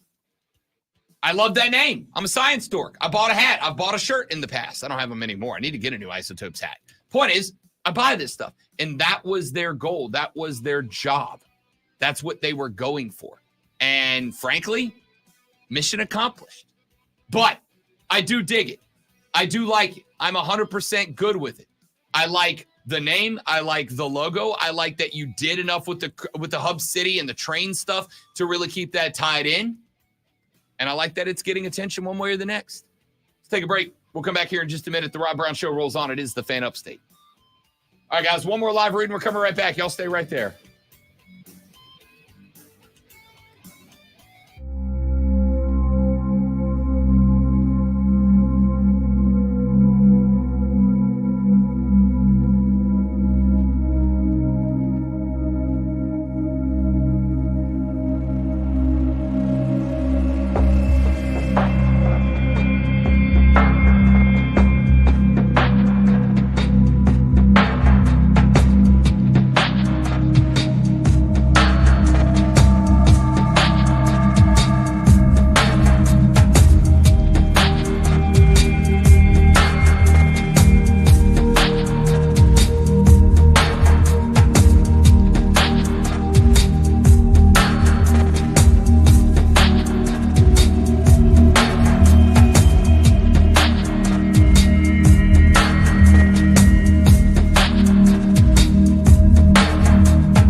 It's a great point, Keegan. Do what? I'm talking to Keegan. It's a great point.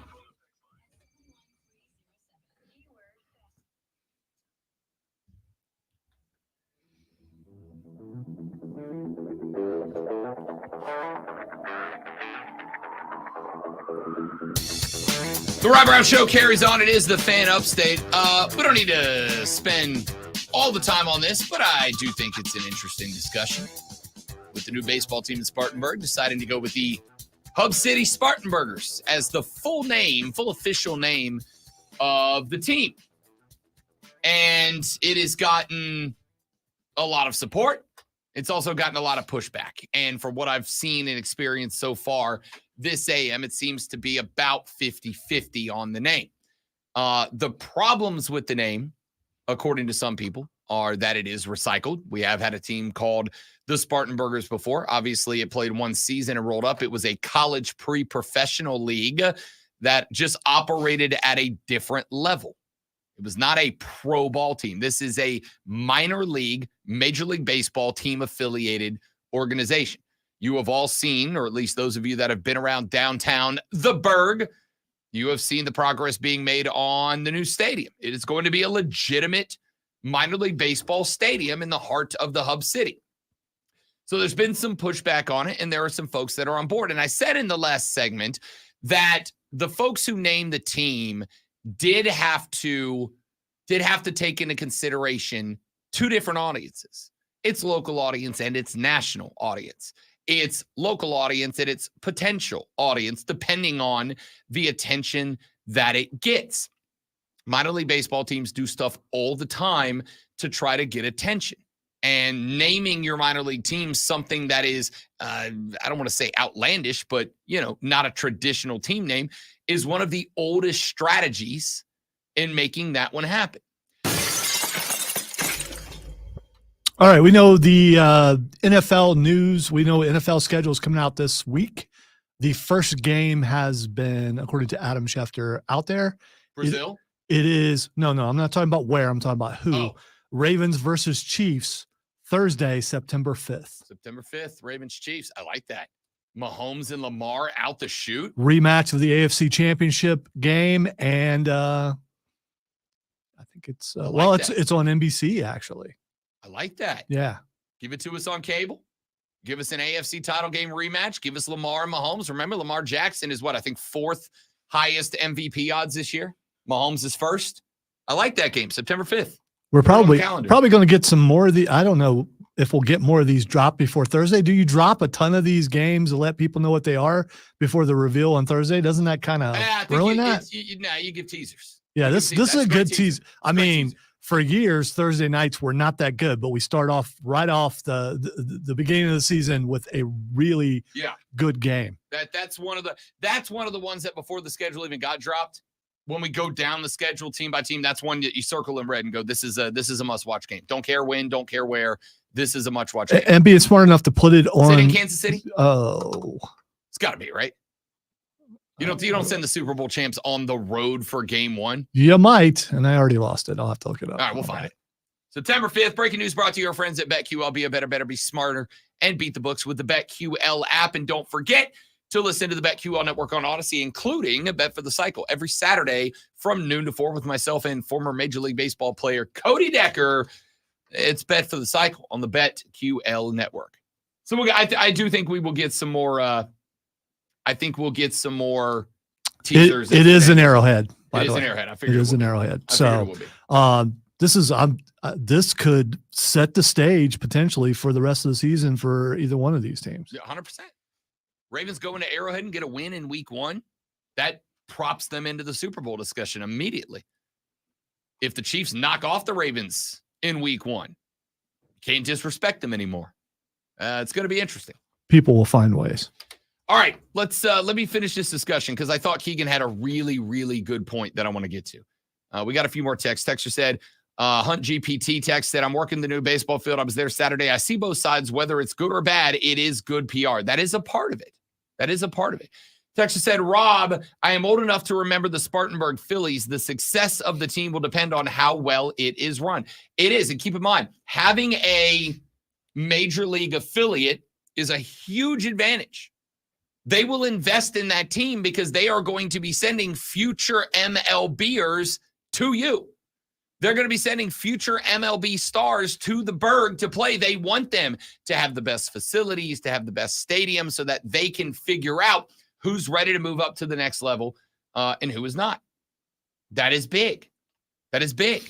So I'm interested to see. You are correct. Every team succeeds or fails based on how it's run. I will tell you from what I've experienced with the new Hub City Spartanburgers, I don't question the folks that are in charge. I don't. Texter said, Tyson also said they better have the best hamburger in the world if they are going to have a mascot named the Spartanburgers. May I suggest making the Redneck Burger from New Way Lounge and Restaurant the signature burger, voted best in the state? Hilariously, I've had it, Texter.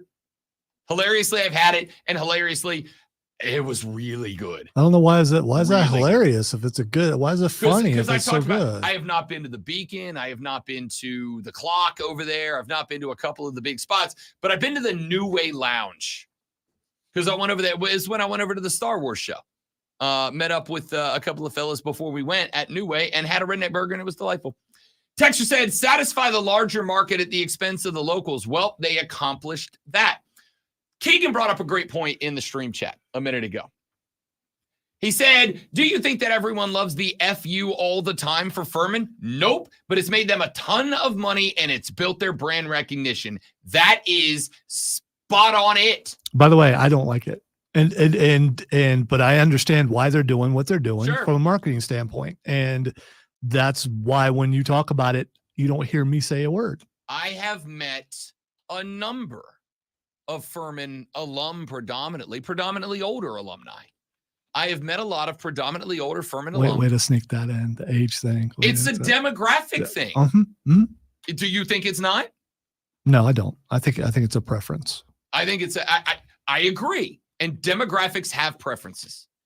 They just do, which is why reality TV shows better with women. By the way, all men. demographics are not absolute. Just because I didn't say it was absolute. You could say a majority of the demographic, and still we wouldn't know that for sure. Okay, I'm going to talk as if I am a public relations and branding expert because I am. That is what I've done for the majority of my career, whether it's on the radio or not. When you sort out demographics, because demographics largely have common denominators that do not include every person in the demographic, but do include a large percentage of the demographic.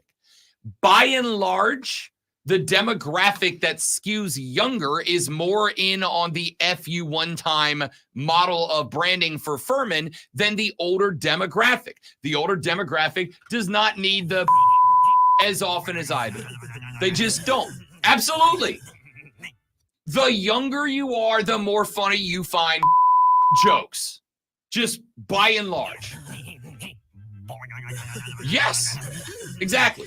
And so when Furman decides to lean into FU, when they decide to go that direction, you have to understand they're doing it for two predominant reasons. Number one, it is to get attention from a younger fan base, from prospective college kids, from kids who might actually have part of their decision to attend Furman influenced by the fact that they get to say FU one time all the time. Woo, let's go. The second thing is they're trying to sell merch. When they embraced the FU moniker a couple of years ago, I had a conversation with Drew Ingham, the assistant athletic director there at Furman. When they first rolled out the FU gear, they could not keep it in stock. Furman could not print that stuff fast enough. And after they went and they knocked off Virginia in the NCAA tournament last year in a crazy game and crazy upset, not this past tournament before that. When they knocked off Virginia, Drew said that their website visitation went up like 1,000%. And then when it went up 1,000%, they sold a bunch of merch off of that. Because even if I'll never go to Furman, never step on campus, there's a lot of people who find it awesome to rock a Letterman shirt that says FU on it, or a t-shirt, or a hoodie. The very first thing I did when they rolled out that stuff was call Drew and go, I don't care what it costs, put me an FU hoodie aside. Dude, put it aside right now because I will wear it every day. I'll wear it in the summertime. It's incredible. Shane Barrett, one of the first things I bought here when I moved here was an FU shirt. It is a marketing whiz move. And it is something that a lot of Furman people wanted to do years ago, but the older demographic of Furman alum didn't want it to happen. And so a tough decision had to be made of, we are going to, and we recognize we are going to, alienate a small group of people that are directly connected. But in order to grow the next demographic, we're going to have to alienate some people. We're going to have to alienate some people that are offended by the FU moniker. Sorry. But this is a marketing thing, and it worked. And that's kind of the response that I would have to the texter that said, oh, you're alien. First off, you're not alien. You are alienating some locals. Absolutely. There are going to be some locals who just don't like it, and they're just not going to accept it. It doesn't matter what they name that team. The Dazzle, the Nighthawks. There were always going to be some fans who were going to go, I don't like it. That you're not going to have a 100% consensus on the name for sure. But the unfortunate thing that every human being at some point has to accept is I'm not the audience. The audience is bigger than just me and my preference, just me and my taste. And yes, this is going to be a name, as Lonzo pointed out earlier, it is already getting extra attention. You don't think they sold some T-shirts when Greg Olson put that in front of his 1.5 million Twitter followers or whatever it is? I hope so for them, for sure. I guarantee it. Texas said, Rob, the problem in Spartanburg is they aren't listening to the younger demographic. This is 100% the old money team name. I don't know. I don't know about that. All right. Lonzo and I aren't invited to tea parties. I don't know if that's the case or not. I know there were a bunch of names that were brought up.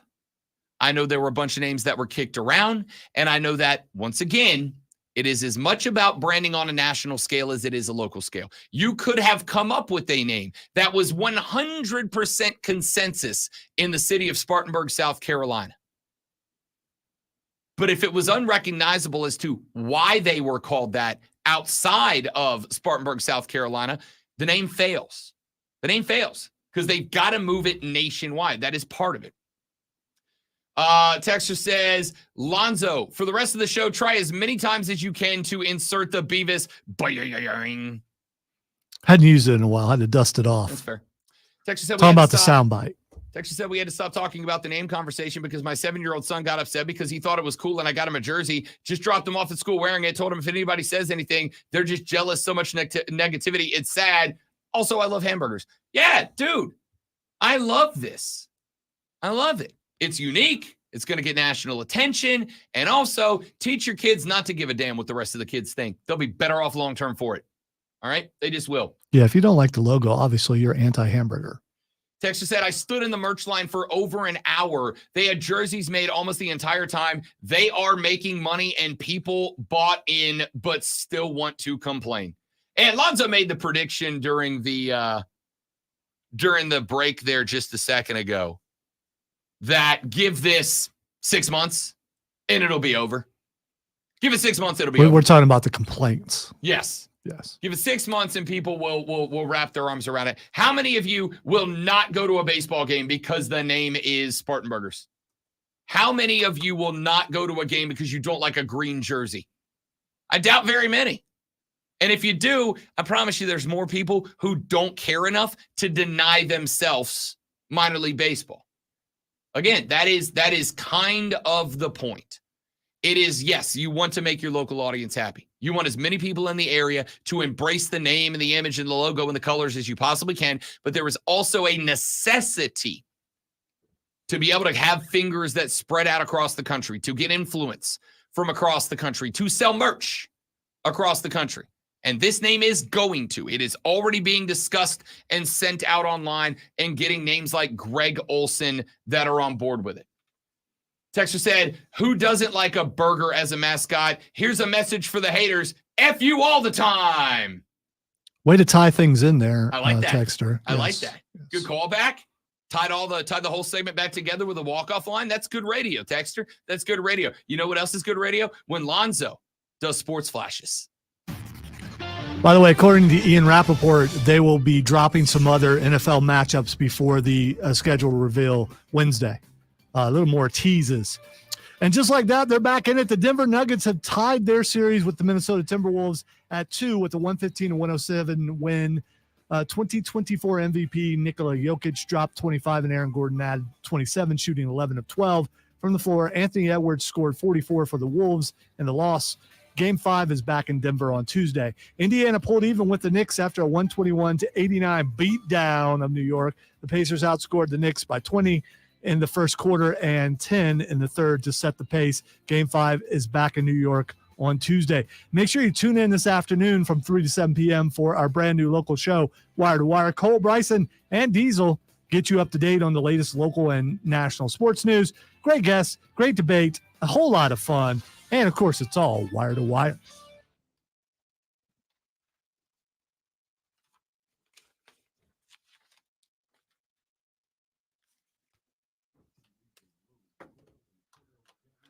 Yes, Jam Cam is back.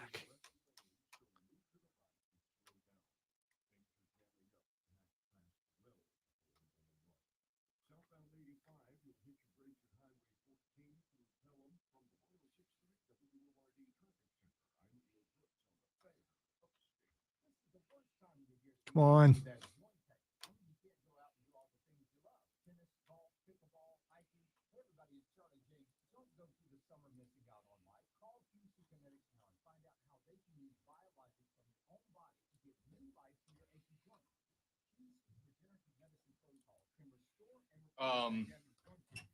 We are moving John Blount to 9 o'clock.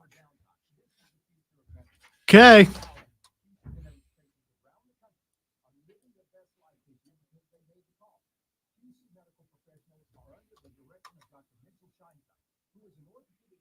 I might have to call during the segment to get to it, though, because of limited time. I might be able to get it in time. We'll see. He's expecting the call, so we're good. Yeah.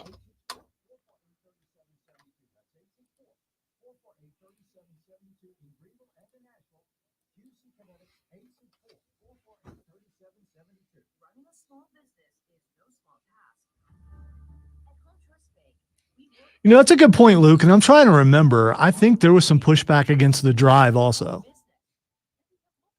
There's just some people who just aren't happy. I mean, no matter what. I mean, I think you can dislike a thing without being miserable. I don't dislike know. a lot of things, and I'm pretty much the least miserable person you know. No, if we had a segment with Urban Meyer and a bunch of other things that you hate, But that doesn't make me a miserable old people person. and babies, I it for an entire hour, it would be a miserable hour for you.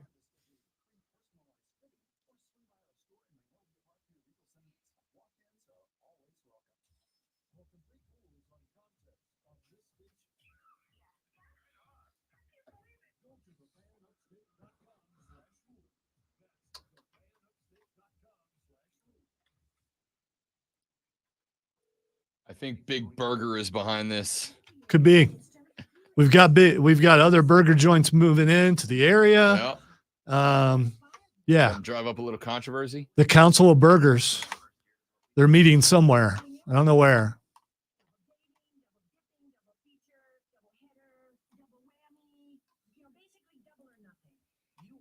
So now I am seeing a Council of Burgers, and Andy Reid is there.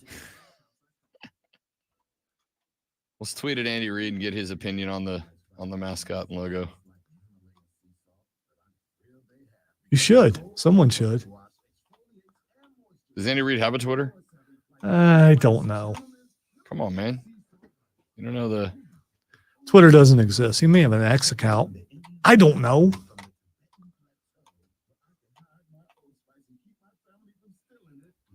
He does not.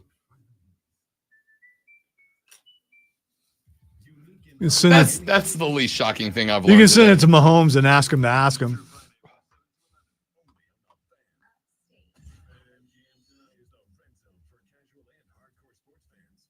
You could ask Travis, but he's busy. So, traveling the world.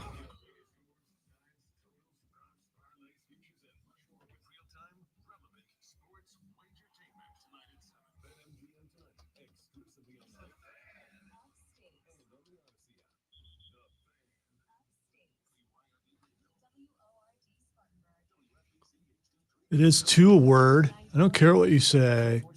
Spell check.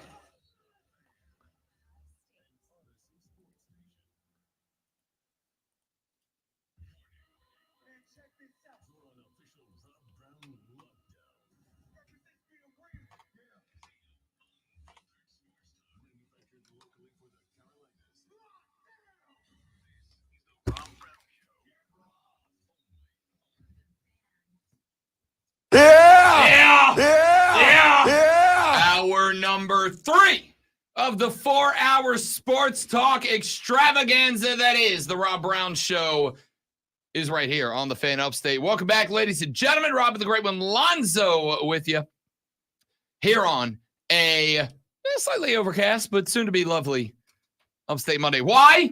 Monday, you might ask. Well, there is a lot going on today. We're about to talk some Carolina Panther football here in just mere moments from now. We've got some more NBA discussion that we need to jump into. We've got some college baseball coming up at 9 o'clock. John Blau of the Post and Courier ordinarily joins us at 8:40. He will join us at 9 o'clock, and he joins us at 9 o'clock instead of 8:40 because at 8:40 this morning, joining us live and right here in the studio, WWE World Heavyweight Champion Damian Priest will come and talk some wrestling with us here on the show. Looking forward to that. John Blau at 9 o'clock. We'll catch up with what has not been a lovely week in baseball for the Palmetto State as Clemson gets swept by Wake Forest. First time in over a year that team has been swept, including getting run-ruled in game number 3. South Carolina went 1-3 in the last week, got smoked by the University of Georgia. So we'll talk a little college baseball from the Clemson perspective coming up with John Blau at 9 o'clock.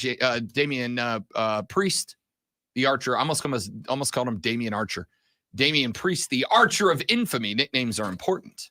Joins us at 8:40. See, you're just starting to get scared because that presence, the judgment day is about to come into this room at the end of the hour. You know, and if they don't like you, there might be a beatdown. Listen, it could happen. For the record, I roll with the judgment day, just not Dom. You know why you got to go at Dom? Just not Dom. He could be waiting in the hallway. You don't know. You don't know. We'll see. That's what hard prisoners do. They jump and they jump up on you. You know. He knows where to hide. JD could be out there hanging around too. You just don't. Finn could be like in the corner right now. We can't see him. I might be the only JD McDonough defender on the internet. I'm a fan. I like JD. I like Finn, the Prince, man. I've followed Finn longer than most people have. Like Finn Balor, but we got the champ. The champ is. Did you just go Stephen A for wrestling? I did. I knew Finn back. Full hipster. Keegan said, if Rhea Ripley walks in, I'm driving to the station. Rhea Ripley walks in. If she walks in, I got the interview. You can sit over there. I just don't. I mean, come on, guys. Come on. Yeah. You go ahead and do it. You go ahead and be creepy. You go ahead and do that. There is a. She'll make fun of your V-neck too. There is this hilarious trend going around that I saw last night, where people down because her and Buddy live down in Orlando by the Performance Center, right? Buddy Matthews is her real life significant other, right? And there is this this game, and I don't know if she's embraced it or they've embraced it or what, where people are when they see Rhea Ripley out in public asking for a picture, but they do it where Buddy Matthews is always somewhere off in the corner. He's doing that on purpose. It's gotta be, dude. He's so funny. He seemed like he would have that kind of sense of humor, but you know what? I love it. Leave them alone in Publix. I just seen a picture. Leave them alone. Let them do their shopping. Okay. All right. So we'll have Damian Priest coming up here in just about 35 minutes. Texture said, how dare you, Rob? Poor Dom was raised by a deadbeat dad. He's only a product of his environment. He was. He had to learn to survive without his dad around. I mean, it's not an easy thing to do. Eddie Guerrero. I would love to ask Dom his memory of the custody of Dominic match. It's got to be. He has been asked about that, and he said he was able to get out of school, so he said yes. I respect it. All right, I want to bring this up for just a minute. I am being won over day by day, minute by minute by Dave Canales, the new head coach of the Carolina Panthers. I'm a fan. And one of the reasons that I'm a fan is because Dave Canellis knows ball. And I don't mean knows ball like a lot of coaches know ball, where they've got a general concept of what they want to happen, and then they kind of hand it off to the assistant coaches. Hey, let's put this all together, and then come back and I'll oversee the big picture. I mean, Dave Canellis knows ball. He is a scout as much as he is a head coach. And he proved that again just a couple of days ago. Jalen Coker got signed as an undrafted free agent by the Carolina Panthers.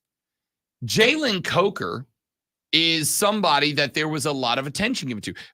Steve Smith Sr. told Rashad and Dave Rhodes on the Panther Nation podcast that Jalen Coker might be the best route runner in this class. Did not get drafted. But Steve Smith, 89, had a lot of positive things to say about Jalen Coker. So Coker gets signed to the Cats as a undrafted free agent. And Dave Canellis at rookie minicamp, because the boys that ain't earned the helmet logo yet are out there trying to do so.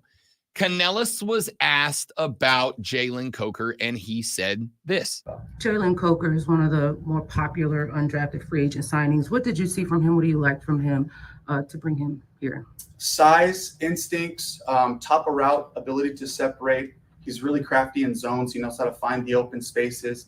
Has a little cool run after catch, too. He can break some tackles because of the size that he brings. Attacks the ball at the high point. I mean, the guy really does have a cool skill set that he brings to us. So I'm excited to see him, kind of get introduced as we start to, develop our football, and especially in phase 3 OTAs. Let's see what he looks like against NFL talent. But I'm really excited about it.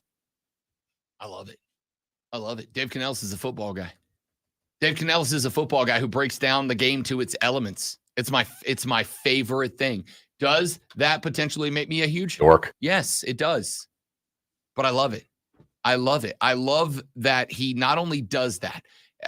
I've been watching and covering NFL football for a very long time. And more often than not necessarily exclusively, but more often than not, when a coach is asked about a UDFA, an undrafted free agent, more often than not, you get like a very general answer, and you get, well, we're gonna see how he performs out there. That's what this is for, right? Go find the diamonds in the rough, and this kid might be one. We like this kid. He might be one. We're gonna give him a shot. Yeah, Canellis just gave you a full breakdown of his profile. What he likes, what he doesn't. He just gave you a full breakdown of who Jalen Coker is as a wide receiver. But it goes a little bit deeper than that to me. I think that when I put this into the paradigm through which we are, if you support the Panthers, either as a fan or as a radio host, that we have been, I'm going to use the word subjected to, for the past few years. For Frank Reich, for Matt Rule. I think when you put Dave Canellis in the prism of what Panthers fans have been subjected to the last couple of years, it's very interesting, because when I heard Matt Rule talking about football, it never really sounded like he was talking about football. When Matt Rule would talk about football, it always felt like he was kind of trying to be a motivator more than a coach. And I'm not saying you can't be a motivator, but it always sounded like Matt Rule was, you know what it sounded like? It sounded like Matt Rule was trying to start a cult. That's what it sounded like. You're either one of us or you're not. You're one of us. You. That is how it works in a cult. It is exactly how it works in a cult. It is. You're and then right. there's Frank Reich, who, listen, I didn't have an issue with the hiring. I thought it was maybe a little bit boring of a hire, and it turned out to be it was. But listening to Frank Reich talk about football was like, oh, dude. It was like listening to grass grow. It's just, there was nothing there to it. There was nothing to it. Dave Canellis talks ball, and he does, I think, a couple of things that stand out to me. Number one, he actually answers the damn question. As somebody who is for years always waited to fire off the coach speak alarm for when a coach starts diving into the coach speak, I appreciate Dave Canellis. I go back to the answer he gave a couple of months ago when he was at the draft and they asked him about Bryce Young, and he broke down Bryce's game second by second. He broke it down piece by piece by piece by piece by piece to explain who he thinks Bryce Young is and what they want to work on and what they want to play to and play away from and whatever. And now you're bringing him a UDFA. And you got, I think that was Shayna Quick, asking him about a UDFA, and he's got the whole profile down in the top of the brain. You know who it kind of reminded me of a little bit? Sean McVay. You ever listen to Sean McVay, coach of the Rams, talk? When Sean McVay is talking, undrafted free agent. No, I got it. It took me a while. There's some other people out there might not have known what it was, and I'm speaking on behalf of them. I mean, you know. He's a man of the people. When you bring him a UDFA and he's got that profile down and he can actually describe the individual elements of the game. Not, it's good route runner. Good route runner. Like he's actually giving you the aspects of how and how he hype up. Like I love that. And number two, the more I listen to this guy, first off, it seems like he's got that memory. Sean McVay's memory. Have you seen there was a YouTube video a couple of years ago where Sean McVay was on the sideline at a game and a reporter came up to him and he's like, all right, I want to take you back to week 7 of last year. It's 3rd and 10. And without even thinking about it, McVay's like, all right, Jared Goff dropped back, threw a 7-yard out to so-and-so. He got hit, carried it 2 yards further. We got a first down. Next play, we ran this. And it's like, I don't remember who won that game. He remembers individual plays and individual drives in it. It's ridiculous. There have been several coaches that are like that who can just throw that out Yeah. there. John Gruden, by the way, another guy that could do that kind of stuff. It is amazing that they can retain all of that for sure. And does Canellis not kind of give you that same vibe? Does he not kind of give you the same vibe of, I have got all of this drilled down? He has a football language. And by the way, listen to some of the other coaches talk. They all are starting to sound more like Dave Canellis. He is developing that football language, that front office language that his coaching regime is going to utilize. His coaching regime is going to use to communicate with each other. Matt Rule was out here creating division within his team intentionally. You're either OOU or you're OUT. Frank Wright came in here and just sounded like a guy. Just sounded like a guy, just some guy who kind of talked about football. And then you got this guy who's breaking the game down for reporters, who's not saying, oh, it's going to go over your head. I'm just going to say, no. He's telling you what he likes. And it's up to you to know what to understand him or not, to go learn what he's saying or not. I think it's great. This is, and I mean this is my favorite coaching hire of the offseason. And it's not just because this is a Carolina Panther hiring. It's not just because I'm blowing smoke because, hey, I hope the Panther fans like me. I've criticized y'all more than anybody else over the years. And I will when I have to, and I'll praise you when I can. The hiring of Dave Canellis is impressing me more and more every time he grabs a mic. I love the guy. The dude talks the language of the game. He breaks down the game. He does not hold back from the game. And now I'm starting to see the rest of the coaching staff model themselves after him, which is what a leader does. I love a lot of people. It doesn't mean they can fix something that's been broken for a long time. So he seems like a good coach, seems like a good dude. Let's see how that translates to this team. Ladies and gentlemen, we got to run to a break because I have just received a text that the WWE World Champion's in the parking lot waiting for me. And we are not ready. Okay, that's cool. All right. We're going to get ready. And when we come back, we'll either have Damian Priest or it'll be one more segment. Either way, stick around. We're coming right back. I am Rob Brown. He is the great one, Lonzo. It is the Fan Upstate.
that red button on there if you'll push that.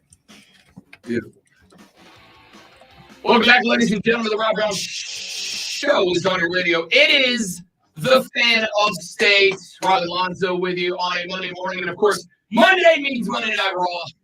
And I'm just going to go ahead and say every Raw should be held in Greenville, South Carolina. But since it's not, we celebrate when it is. And joining us now on the program, he is your current reigning, defending, undisputed WWE heavyweight champion, Damian Priest on the show. What's up, big dog? How feeling, man? I'm good, man. I'm the world heavyweight champion. God, I knew I was going to blow it in sentence number one. I appreciate it. People got to get it right, man. You earned this. I did earn it. I like it. Here's what he's flashing the guns, and he made Rob nervous, and right away he just kind of. He rolled up, and I pull my sleeve down. I'm like, I should work it out occasionally. Speaking of, we were just talking about before we came on the air a minute ago, kind of how the schedule works for you guys, and it's very little sleep. I do know about that, but then you still go to the gym. I don't. Talk to me about the schedule that goes from, especially when you're carrying a championship title around. I'm sure that adds a little bit more to the schedule. What's it been like since you picked up the strap? It's very limited life. It's a lot of press, that obviously we have to perform and then figure out in between when you can get your gym and sleep in. Sleep comes last. And I'm good with it. I'm a go type of person. I mean, this the business that we do. That's how we live. We're one place today, tomorrow somewhere else, and the next day and like that. And it keeps going. We don't have an off season. So all year round we're just machines. Are most of the folks in the locker room like that? I feel like that's almost a personality trait for you guys. Yeah, it's a special kind of breed to do this gig. You know what I mean? So yeah, everybody in the locker room, all the boys and girls, this is what we go through all year round, the entire career. Damian Priest, WWE World Heavyweight Champion, joining us here on the Rob Brown Show in the Fan Update. Yeah, speaking of careers, we've got a lot of people who listen to this show who are local wrestlers on their way up. Do you have any advice for them? This is one of those gigs that you can't be half in, half out. You can't just talk about it and say, hey, I'm giving it my all and really just saying that for the sake of the pats on the back. You have to look at yourself in the mirror and hold yourself accountable. I went through it where I did that the wrong way for so long, and that's why I always tell people it took me so long to get to this level, but it was my own fault. It was because I didn't actually hold myself accountable. I didn't really look at myself in the mirror and say, are you working as hard as you can for your own dream? Because there ain't nobody else going to work for your dream. So you got to make sure that you can be honest with yourself. Forget about everybody else, with yourself about what you're doing for your own dream. What was the trigger for that? What was the moment where you kind of had that revelation, that epiphany with yourself? I remember I was working in a club in Atlantic City, New Jersey, and things were going well. Obviously a bouncer. I was the manager. That baby. And they wanted to give me even more responsibility and give me a raise, and it was an easy gig. I ran a club there. I had a free penthouse apartment on the boardwalk, a vehicle. I was fine. It was the first time in my life that at that point on my own that I was like, oh, I'm actually okay. And basically they told me that they wanted me to stop doing this wrestling thing I'm doing on the weekends and focus just on that job. And I, with no hesitation, told them I had 2 weeks notice. Now, when I did that, I was like, oh no, what did I just do? And then that's when I was like, well, if I'm going to do this, then I really got to do it the right way and go seriously all in, no excuses at this. And luckily it paid off. So you went from the Indies to NXT to now being on the main roster. A crowd size moves up, up, and up.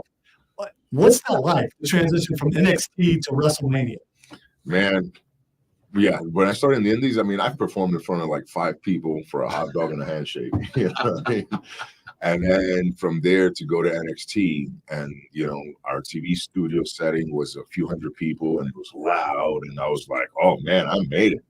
And then we would have the bigger events, where at the time was pay-per-views, and now it's PLEs, premium live events, and in front of thousands, and I was like, "Okay, 10,000 people, this is wild."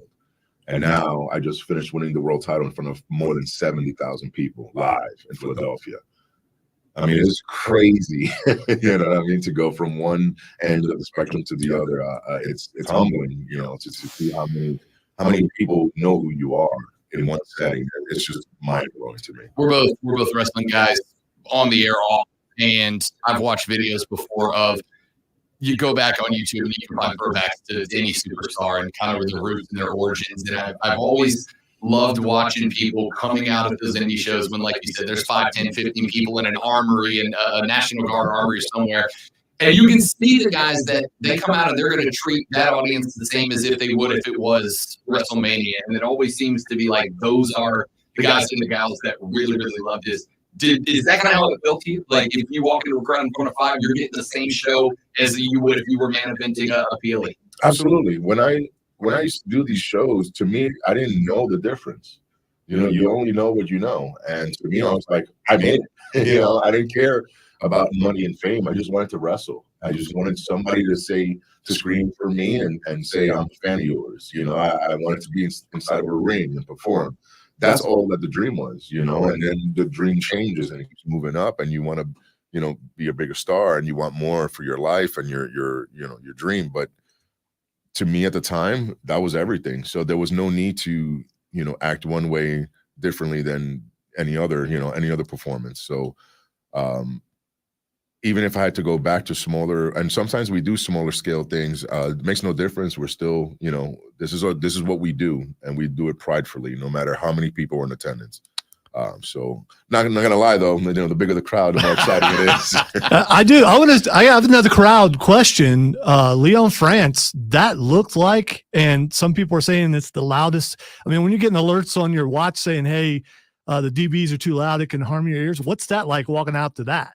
So for me, and it's man, it hurts to admit it, you know, because last year we had backlash in Puerto Rico, you know, and that was, you know, big for me. Obviously, I'm Puerto Rican, and I love my culture, and that crowd. And I said, there's no way anybody will ever top this. This is the greatest crowd I've ever performed in front of. It hurts to admit it, but France beat that. That was the wildest situation that I've ever been involved in the most positive way. I mean, they came out and they made us feel just extra special, you know, and obviously we're in a business that we feed off of crowd energy.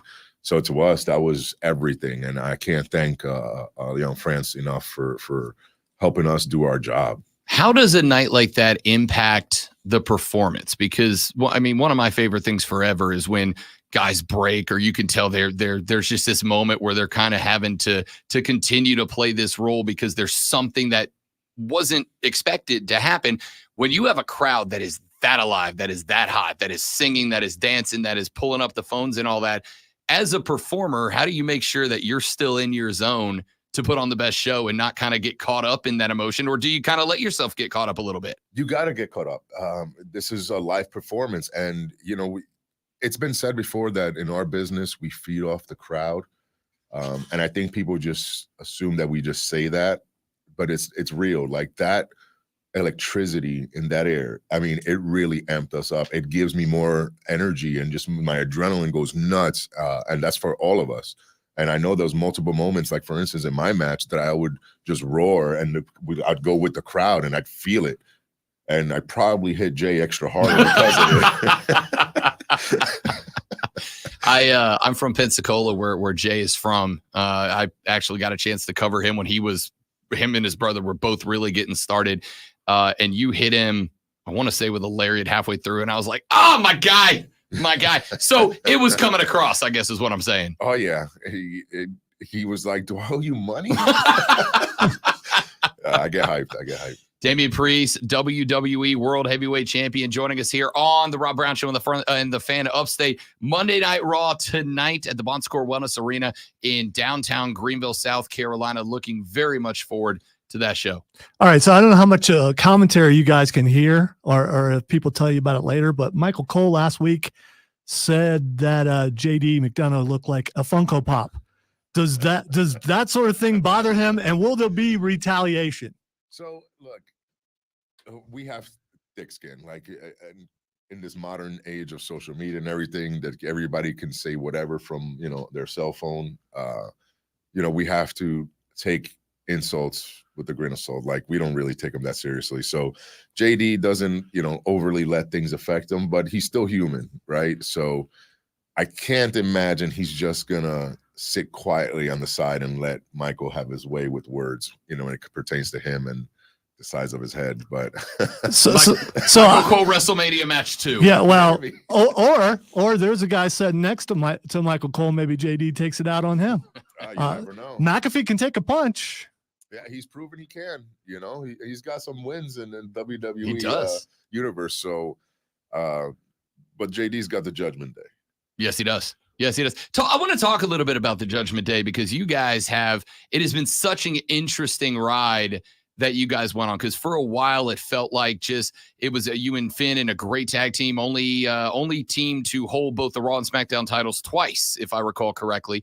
And then you start adding Dom, and here comes Rhea Ripley, and now JD. And for a brief moment, you let friend of the show R-Truth in, and we're going to have to hold you to the fire about that here in just a couple of minutes. We'll circle back around, Damian. But talk to me about the rise of the Judgment Day, because you guys went from a great tag team faction to the most dominant faction on either show, and have been for a while now. How did that organize, and how do you guys handle the weight of being asked to carry as much as you carry on these shows?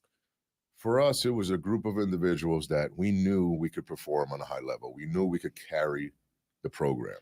It was just a matter of getting those opportunities. So we got together and we said, well, maybe we could help each other. We all push each other. We all help each other and support each other in this ride. I think it's worked. A little bit. So to see the company now lean on us for stuff, and we have no issue with it. And I think we're setting an example for others of like, look, if we can do it, why can't the rest of you? You know what I mean? That's like our thing right now you good enough, but you weren't supposed to. And somehow we just broke down that wall, and here we are. I think it's also been interesting because whether it's on screen or, the YouTube interviews when you guys are doing cons and events and stuff like that, it comes across as genuine friendship as well as friendship on screen, up to and including, you told a story that I saw yesterday of Rhea Ripley's favorite nickname that some fans have given you. Yeah, whatever. You're really going to do that? I am. Wow. I just wanted to see if he was going to acknowledge it or not. Oh, okay. I mean, it's there. And it's whatever. I mean, like, if fans want to have fun with stuff on social media, it's by all means, go ahead. I mean, if they're talking about me and at least it's in a playful, harmless way. Sure. I mean, I don't care. Doesn't affect me. Rhea making it a thing, though. I mean, that's it's supposed to it. be my homie. Like, I'm like, what are you doing? That's it. I immediately called her. I'm like, what's wrong with you? And that was your reaction right now. That was hers too. I had no doubt. I have no doubt. All right, so we're live on Facebook, YouTube, Twitch, and X, and I'm noticing the jewelry on the. Can you throw up that fist with those rings? Those things are. How does one come about buying some of those rings? Usually, with some of my jewelry, I go to, like, let's say Daytona Bike Week, and then I'll go into like the leather shops, and they usually have jewelry and just different accessories. So I always go to stuff like that to find like odd stuff, like I wouldn't just walk into a jewelry store and just, pick something out. I like the odd, the weird, the dark skulls and whatnot. So it takes special areas or special shops that you could find randomly in the middle of a city that specialize just in that weird stuff. How did you get to where? Because, I mean, obviously that kind of transitions into what we see on the television screen on Monday Night Raw. How nice is it to have the opportunity to make sure that this character is a reflection of your personality, your style, who you are as well? Oh, it's great. I think for a long time, I was pretending to be a version of myself that I thought people wanted me to be. Clearly, it wasn't fully working. And it got me here. It got me through the door, but it didn't translate the same on a success level within the confines of WWE. And I think the moment that I figured out how to be myself and just turn up the volume, that's when I really started finding that success, especially that's one of the things with the Judgment Day, where it's just feel comfortable in who you are. Like we like you the way you are. Just do that out there. And the moment I started doing that, that was a game changer for me. He is the WWE World Heavyweight Champion. Damian Priest here in studio on the Rob Brown Show and the Fan Upstate. We got to take a quick break, hang out for a few more minutes. Yes, sir. We will take our quick break. We will come back and have a little bit more discussion as we get set up for tonight's Monday Night Raw at the Greenville Bon Secours Wellness Arena this evening, 7 p.m. Tickets are still available, a few. Yes, they are. Yeah. Ticketmaster, they start at $20. There it is. So go grab your tickets. I'll be there. I don't care if I got to get up at 3 in the morning. I'm not missing a live show. I'm better than that. Back with Damian Priest after this on the Rob Brown Show on the Fan Upstate. New life. Okay.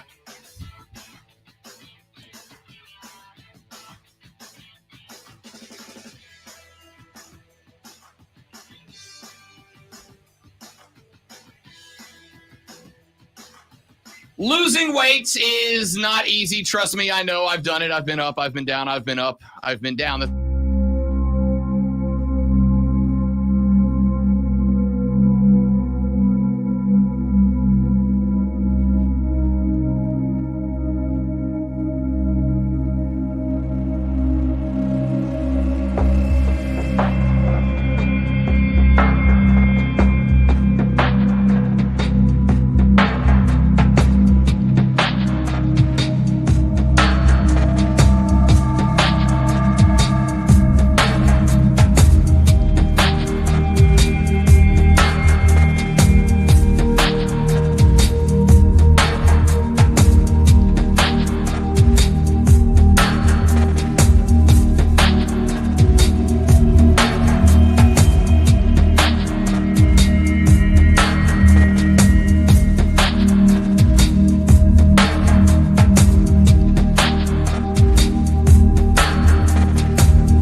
The Rob Brown Show rolls on. It is Monday morning, Monday Night Raw tonight right here at the Bon Score Wellness Arena in downtown Greenville, South Carolina. You can still get your tickets right now starting at $20 on Ticketmaster. Pick them up, be there. These shows are always incredible. And headline tonight by your reigning, defending, undisputed world heavyweight champion, Damian Priest, who is in studio with us this morning. And before I want to get back to the rest of the stuff, I want to talk about the show and all that, but I told you I had to ask you about it, so I will.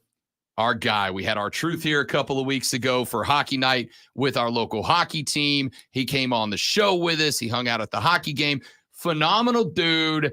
What happened, man?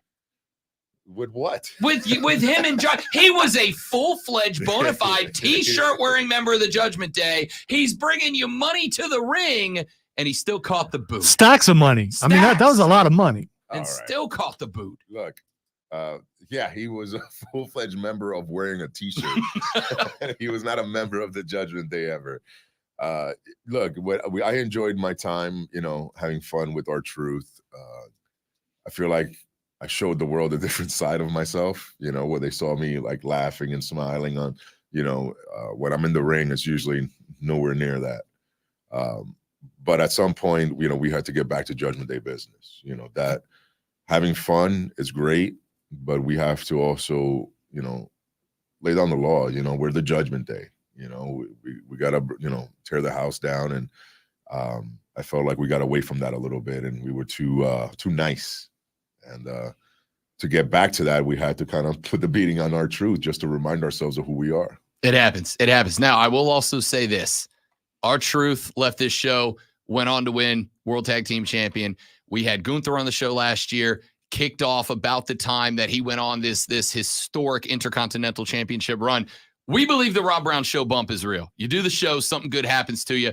What's the good thing? What's the history that you're about to make after doing the show with us? Well, for me, it's, what's next? What else can I accomplish? And for me right now is that I want to be that type of champion that, like Seth Rollins was, workhorse. I want to defend the title. I want to take on everyone and anyone at any point. Like when it comes to the roster, I want a piece of everybody. I want a piece of everybody. It's usually the opposite. So if this show is going to give me luck, then it's just luck for me to continue defending this championship successfully for as long as I can. All right, we were talking during the break about Puerto Rico and also about Bad Bunny, and talk about that experience with him. And also, I have a hypothetical, and you can answer it or not answer it. Logan Paul, also really good, come from the entertainment world, and now is a champion and a very good wrestler. Who would win with enough training for Bad Bunny between Bad Bunny and Logan Paul? Oh, that's a good one. Bad Bunny is undefeated, so and it did take him a whole island to beat me, but still, look, Logan Paul is a hell of an athlete, and he's had his success. But I would side with Bad Bunny on that one, man. I really would.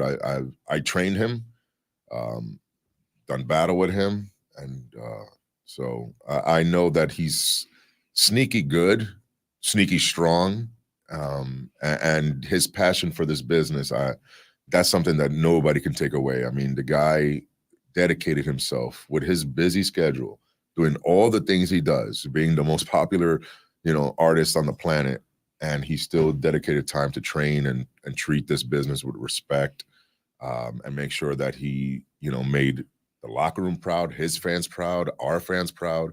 I mean, that's something that you have to respect. You were talking during the last break about that show in Puerto Rico, and obviously it was white hot there in the building. We got the reemergence of Carlito back, and now he's working into the Judgment Day business and stuff. But as someone from Puerto Rico, as a Puerto Rican, how big was it to get to represent that brand and put on that show alongside other stars from that nation in front of a home crowd? That show, man, it's one of those things that it goes beyond just one match, one performance, one win or loss. What we did culturally was big. I think we set the tone for the idea that WWE could do all these events outside of the immediate United States and have success. I mean, you listen to the crowd, You saw the records that were broken, financially, and then it was like, okay, I think it's obvious that this can be done everywhere. And I not to say that the company wasn't going to go in this direction anyway, but I think it made everybody feel a little bit more comfortable at knowing that there's positive to come.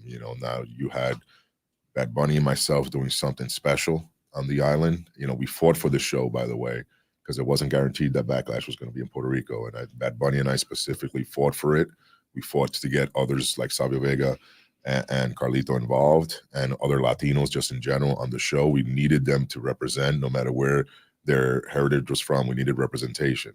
And I think, again, that set the table for things like Rhea Ripley headlining, Perth, and that show revolving around her. We got, obviously, Berlin coming up, and that's going to be Gunther's, domain. We got Scotland with Clash at the Castle. That's going to be Drew McIntyre's domain. And I think it's pretty cool that we're just going to all these different places internationally and having somebody to represent them, and that shows the expansion of the company, individuals and our fan base just growing, and people learning from each other and learning from other cultures when they see us. Like, I can only imagine how many fans are questioning and learning about France right now. This is more important than just the simple things that we do.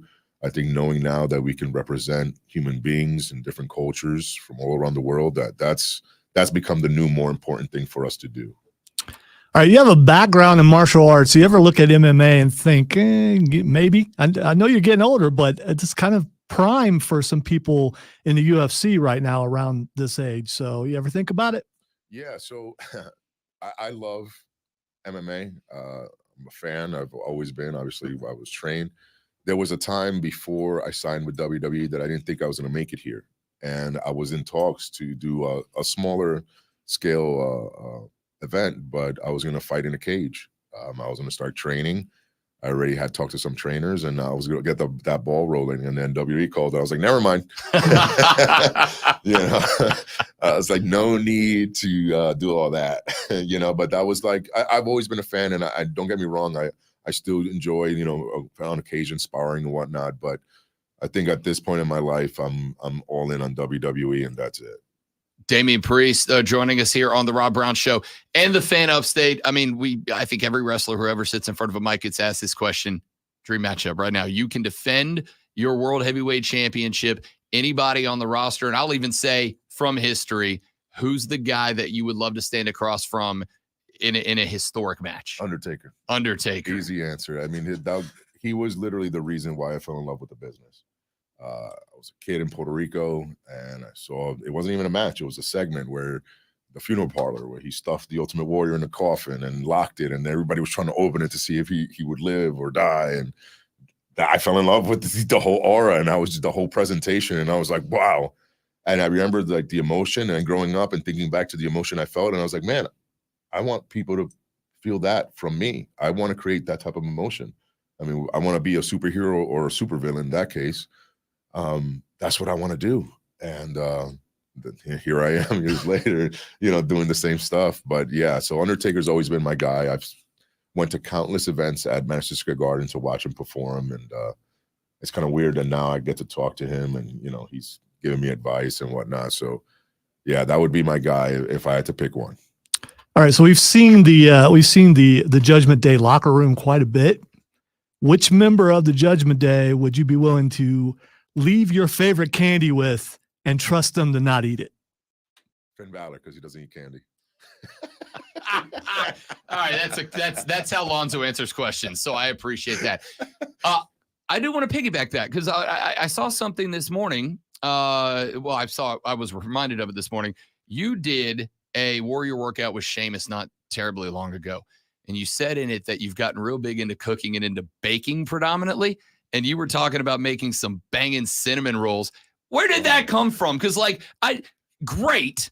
If somebody rolls up and sees you for the first time, I don't think baked goods is where their head's going. You know what I mean? No, I know. That's usually a shocker for most. So, I mean, I used to be a big boy. I lost over 200 pounds, right? So I have a hell of a sweet tooth. And it was just one of those things that I would see stuff and I was like, that looks good. How can I make that myself? And I don't know, I was just intrigued in just creating. I like to cook as well, but baking, like cakes and desserts, that's my number one. I dig it. All right, so you're in a faction now. We talked about Judgment Day many times. Who is your favorite faction of all time? That was rough. Because I'm such a big the click guy. So like you have, DX and you have NWO. So that was really rough. But I guess I'd have to side with the NWO. Wow, you didn't go with the boss there. I know, but I went with his friends. Yeah, fair enough. And you know what? Because I like I said, I like both, but NWO made me at times switch the channel from Raw to Nitro back in the day, from WWE to WCW. And I would change just when those guys were on. Later on in life, of course, I became a fan of more of the other superstars that were on the show. But initially, I didn't watch WCW. I grew up WWE specifically. That was it. I did not care to watch anything else. Then as I got older, I got into ECW as well. But the NWO, Scott Hall and Kevin Nash specifically, those two, the outsiders, they would be my number one. I'm going to say correct. That is the correct answer. Damian Priest, WWE World Heavyweight Championship. Got a few more minutes here on the Rob Brown Show and the Fan Upstate. You just brought up a couple of words in that last answer. You said, I just wanted to create. I was trying to create. Obviously, this business is driven by creative-minded people. And the more creativity that you get in abundance, the better the product gets. How much do you feel that the folks in the locker room are given? And do you feel in the Paul Levesque era that you guys are being given a little bit more freedom to really kind of explore what you want to do? And is that why we've seen kind of an era shift in the company over the last couple of years? There is something to that, but it has to be earned. I don't think it's one of those things like, yeah, anybody that just starts working here could do whatever, just tell us what you want to do. No, it doesn't work that way. You have to earn it by doing everything that you're asked to the best of your abilities, and then slowly just start implementing your own, spices and flavor to it and suggestions. And then it gets to the point where they come to you like, hey, what do you want to do? What do you think of this? And well, we could do it this way, and we combine ideas. It's a collaborative effort though, at all times. I don't have any one person that I tell or they tell me. I think we all get together and we come up with the best formula possible. So there is a shift in that sense, that there's more communication, less go do this, and more how do we do this to the best of our abilities, and work together to create magic. So that's definitely a very big positive that we feel now in the locker room. Well, speaking of creativity, a lot of wrestlers have moved on to Hollywood or the small screen. Do you have any aspirations for that? Like anybody else, it'd be fun, I guess. Yeah. And so, yes and no. Yes, in the sense of I wouldn't mind doing it. I think it's something that who doesn't want to be a movie star, right? In the sense of, having fun with that and creating something new.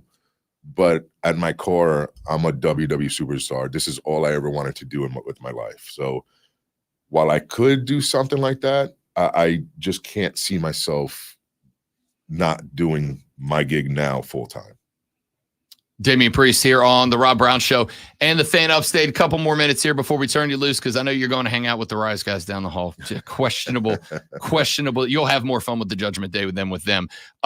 This show tonight, when you get an opportunity to come, the Carolinas, we have said for years, it's wrestling country. I mean, the Flairs are from here. There's so many great wrestlers from here. When you get to come to a place like this that you kind of know is a hotbed. I mean, I've been here 4.5 years. Every show you guys have run through feels hot to me. I might be a little bit biased. Is there any extra weight for you when you're performing in a place that has roots, that has long-term wrestling history to it, like the Carolinas do? I don't know if it's extra weight, but it's definitely more excitement, because we know the fans it's just a different type of fan base.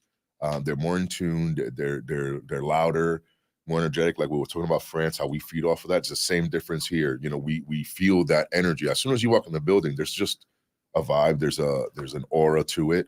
And me, this is my first time here as the World Heavyweight Champion now. So a little extra exciting for me to come and represent and perform on this side now as being the guy, so I'm really looking forward to tonight. All right. Last one. On an average day out of 24 hours, how many hours are you carrying that thing out where everybody can see it? Is it 24 out of 24 hours? But not 24 out of 24, but close enough. There it is. There it is. Damian Priest is a former NXT North American champion. He's a former WWE United States champion. He is 2023's Senior Money in the Bank and a 4-time WWE Tag Team champion. He's your current reigning, defending, undisputed WWE World Heavyweight Champion. Man, thanks so much for coming in. It's great to meet you, bud. Awesome stuff. Thanks for having me. Pleasure. Always. WWE Monday Night Raw tonight at the Bon Secours Wellness Arena. Tickets still on sale. You can pick them up for $20, man. Not a better show in town. That's why I'm at all of them. You should be too. We'll see you tonight at the Well. Damian Priest, Lonzo, and I will be right back after this. It is the Rob Brown Show. It is the Fan Upstate. Beautiful. Thank you, man. Hey, let's get a picture Yeah, before. sure. Yeah.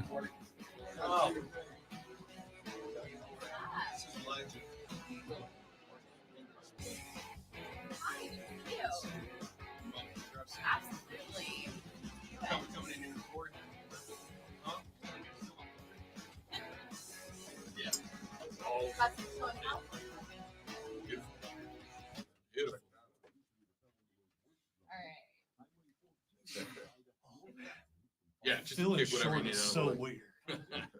All right. 1, 2, 3.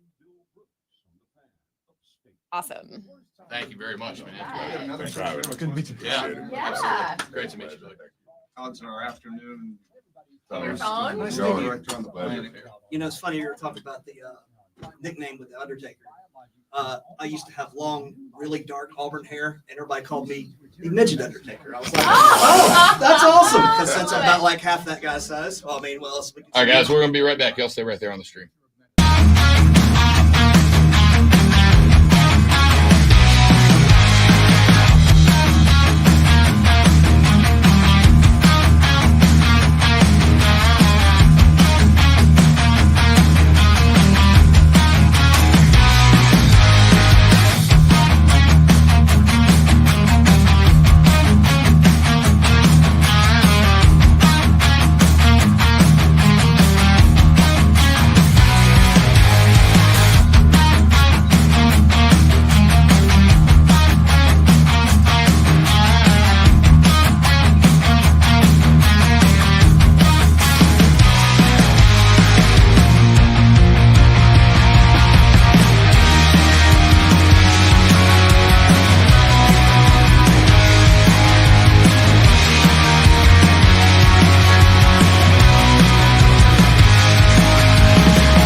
You can't do it like he can. Guys, I have to change my voice. I have to talk like this now. No, you don't. Sorry. That's just the way it is. But I have to talk like this forever now. Or else I'm never going to make it anywhere in my life.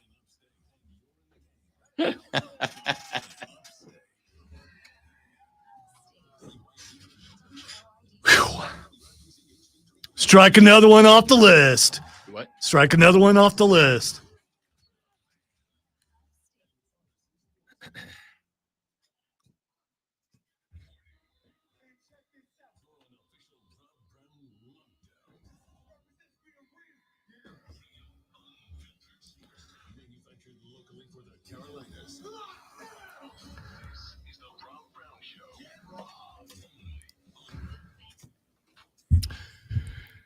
The fourth, the final, the money. You can't do it, man. Do it. You know can't what? do it. And it's so natural for him. I know. And it's like being around cool that you're like, I could never be that cool. That's exactly what that was like. Listen, I got him to laugh, which is all I can do. If I can make the cool kids laugh, maybe I got a shot at fitting in. You know what I mean? Well, I think we found a lot of things out in the 2 segments that we got. So I'm very happy with that. Thanks to WWE and WWE World Heavyweight Champion Damian Priest for stopping by for a few minutes. Monday Night Raw again tonight at the Bon Secours Wellness Arena, downtown Greenville, South Carolina. Tickets still available on Ticketmaster. Get it for $20. Be in the building, man. Best show in town. Ordinarily, one of the best shows in town. This is called a segue, ladies and gentlemen. I'm very good at it. It's professional radioing. Is ordinarily the Clemson baseball team, but this weekend didn't quite go their way. To discuss the series with Wake Forest, he usually joins us at 8:40, was more than kind and gracious to jump on with us here in the 9 o'clock hour. From the Post and Courier, John Blau joins us on the show. John, what's up, big dog? Welcome. I appreciate it. Thanks, Rob. Yeah, man, absolutely. Listen, you're following up a WWE World Heavyweight Champion, man. So there's no pressure on us to do anything here. You know what I mean? Yeah, I mean everything he throwing the shots out early. I dig it. All right, John. Let's start with the open ended. Let's start with the problem. What went wrong for Clemson's baseball team? First time they've been swept in over a year comes at the hands of Wake Forest, including a run rule third and final game. What happened in your perspective? Yeah, I mean, Wake Forest, is just a really good baseball team. I mean, they came into the year number 1 in the country. Everybody thought they were going to be one of the best teams in college baseball. They had a rough start. I think they started 4-8 in conference play, but they've really turned that around since then. And, Clemson got a team that was hot. Chase Burns in the first game, absolutely electric, 16 strikeouts. Obviously, if you're Clemson, you don't want to strike out 16 times. That's a really good pitcher. Game 2, just, a game they absolutely had a chance to win. Just, again, we've been talking about the bullpen issues, not able to kind of close the game out there and take a lead. Jacob McGovern, a guy who has not given up a run at all since he's been used in the bullpen, gives up 3 runs. On a Sunday, and Aiden Canuck has, I think he walked 6 guys in 4 innings on Sunday. That's not Aiden Canuck. We've not seen him pitch that way at all and get run ruled on Sunday. So just, not a great series for Clemson. Obviously, again, really good baseball team, Wake Forest. But yeah, it's kind of a wake-up call moment for Clemson. Obviously, only one more ACC series to go before the postseason. So it's going to be interesting to see if they can turn this thing around. Yeah, and I mean, I guess that's one thing. If you are Bakich, if you're this team, you're looking at this, you've got one more against Coastal Carolina out of conference, and then Boston College coming to town for a 3-game set. Is this a moment where, because we've talked about, you lose some games early in the season, middle of the season, not the end of the world. When you're losing momentum getting towards the conference tournament, is this a point in time where Clemson's got to look at making some changes, or do we just chalk this up as, hey, we had a bad series, we're still a very good baseball team? I think they're chalking it up as we're still a good baseball team. I don't know what changes you can really make at this point in the season. I mean, the guys you have are the guys you have. You can't bring Will Taylor back, 2 weeks early from a fractured wrist. You can't bring Andrew Chupo back from an ACL tear. They've just gone through a lot of stuff. And they kind of have what they have at this point. The bullpen, it's kind of strange. If you look at pre-Georgia, post-Georgia, I think pre-Georgia, they had, the bullpen had like an ERA just under 2. You go post-Georgia, now they're like over 9 or 10. You would think that they haven't gotten that much worse in terms of the pieces they have in the bullpen. They just have to pitch better. And again, a guy like Aiden Canuck, he's not a guy who usually walks 6 guys in 4 innings. So you hope that these are just things that are kind of an aberration, and maybe they're getting their again, like you said, you'd rather have it be midseason than towards the end, but maybe they're getting out their last bits of not good baseball right now. It can kind of, clean up and kind of revert back to what they've been. Or I guess the one concerning thing is maybe that this is just a team that maybe to a certain extent overachieved early, overachieved with some of these injuries and some of these issues they've had. And they're kind of coming down to earth a little bit. But again, that's why the Boston College series, Coastal Carolina, even midweek is good. Midweek game are going to be challenges where you kind of see how they pick up and they can kind of get back to what they used to be.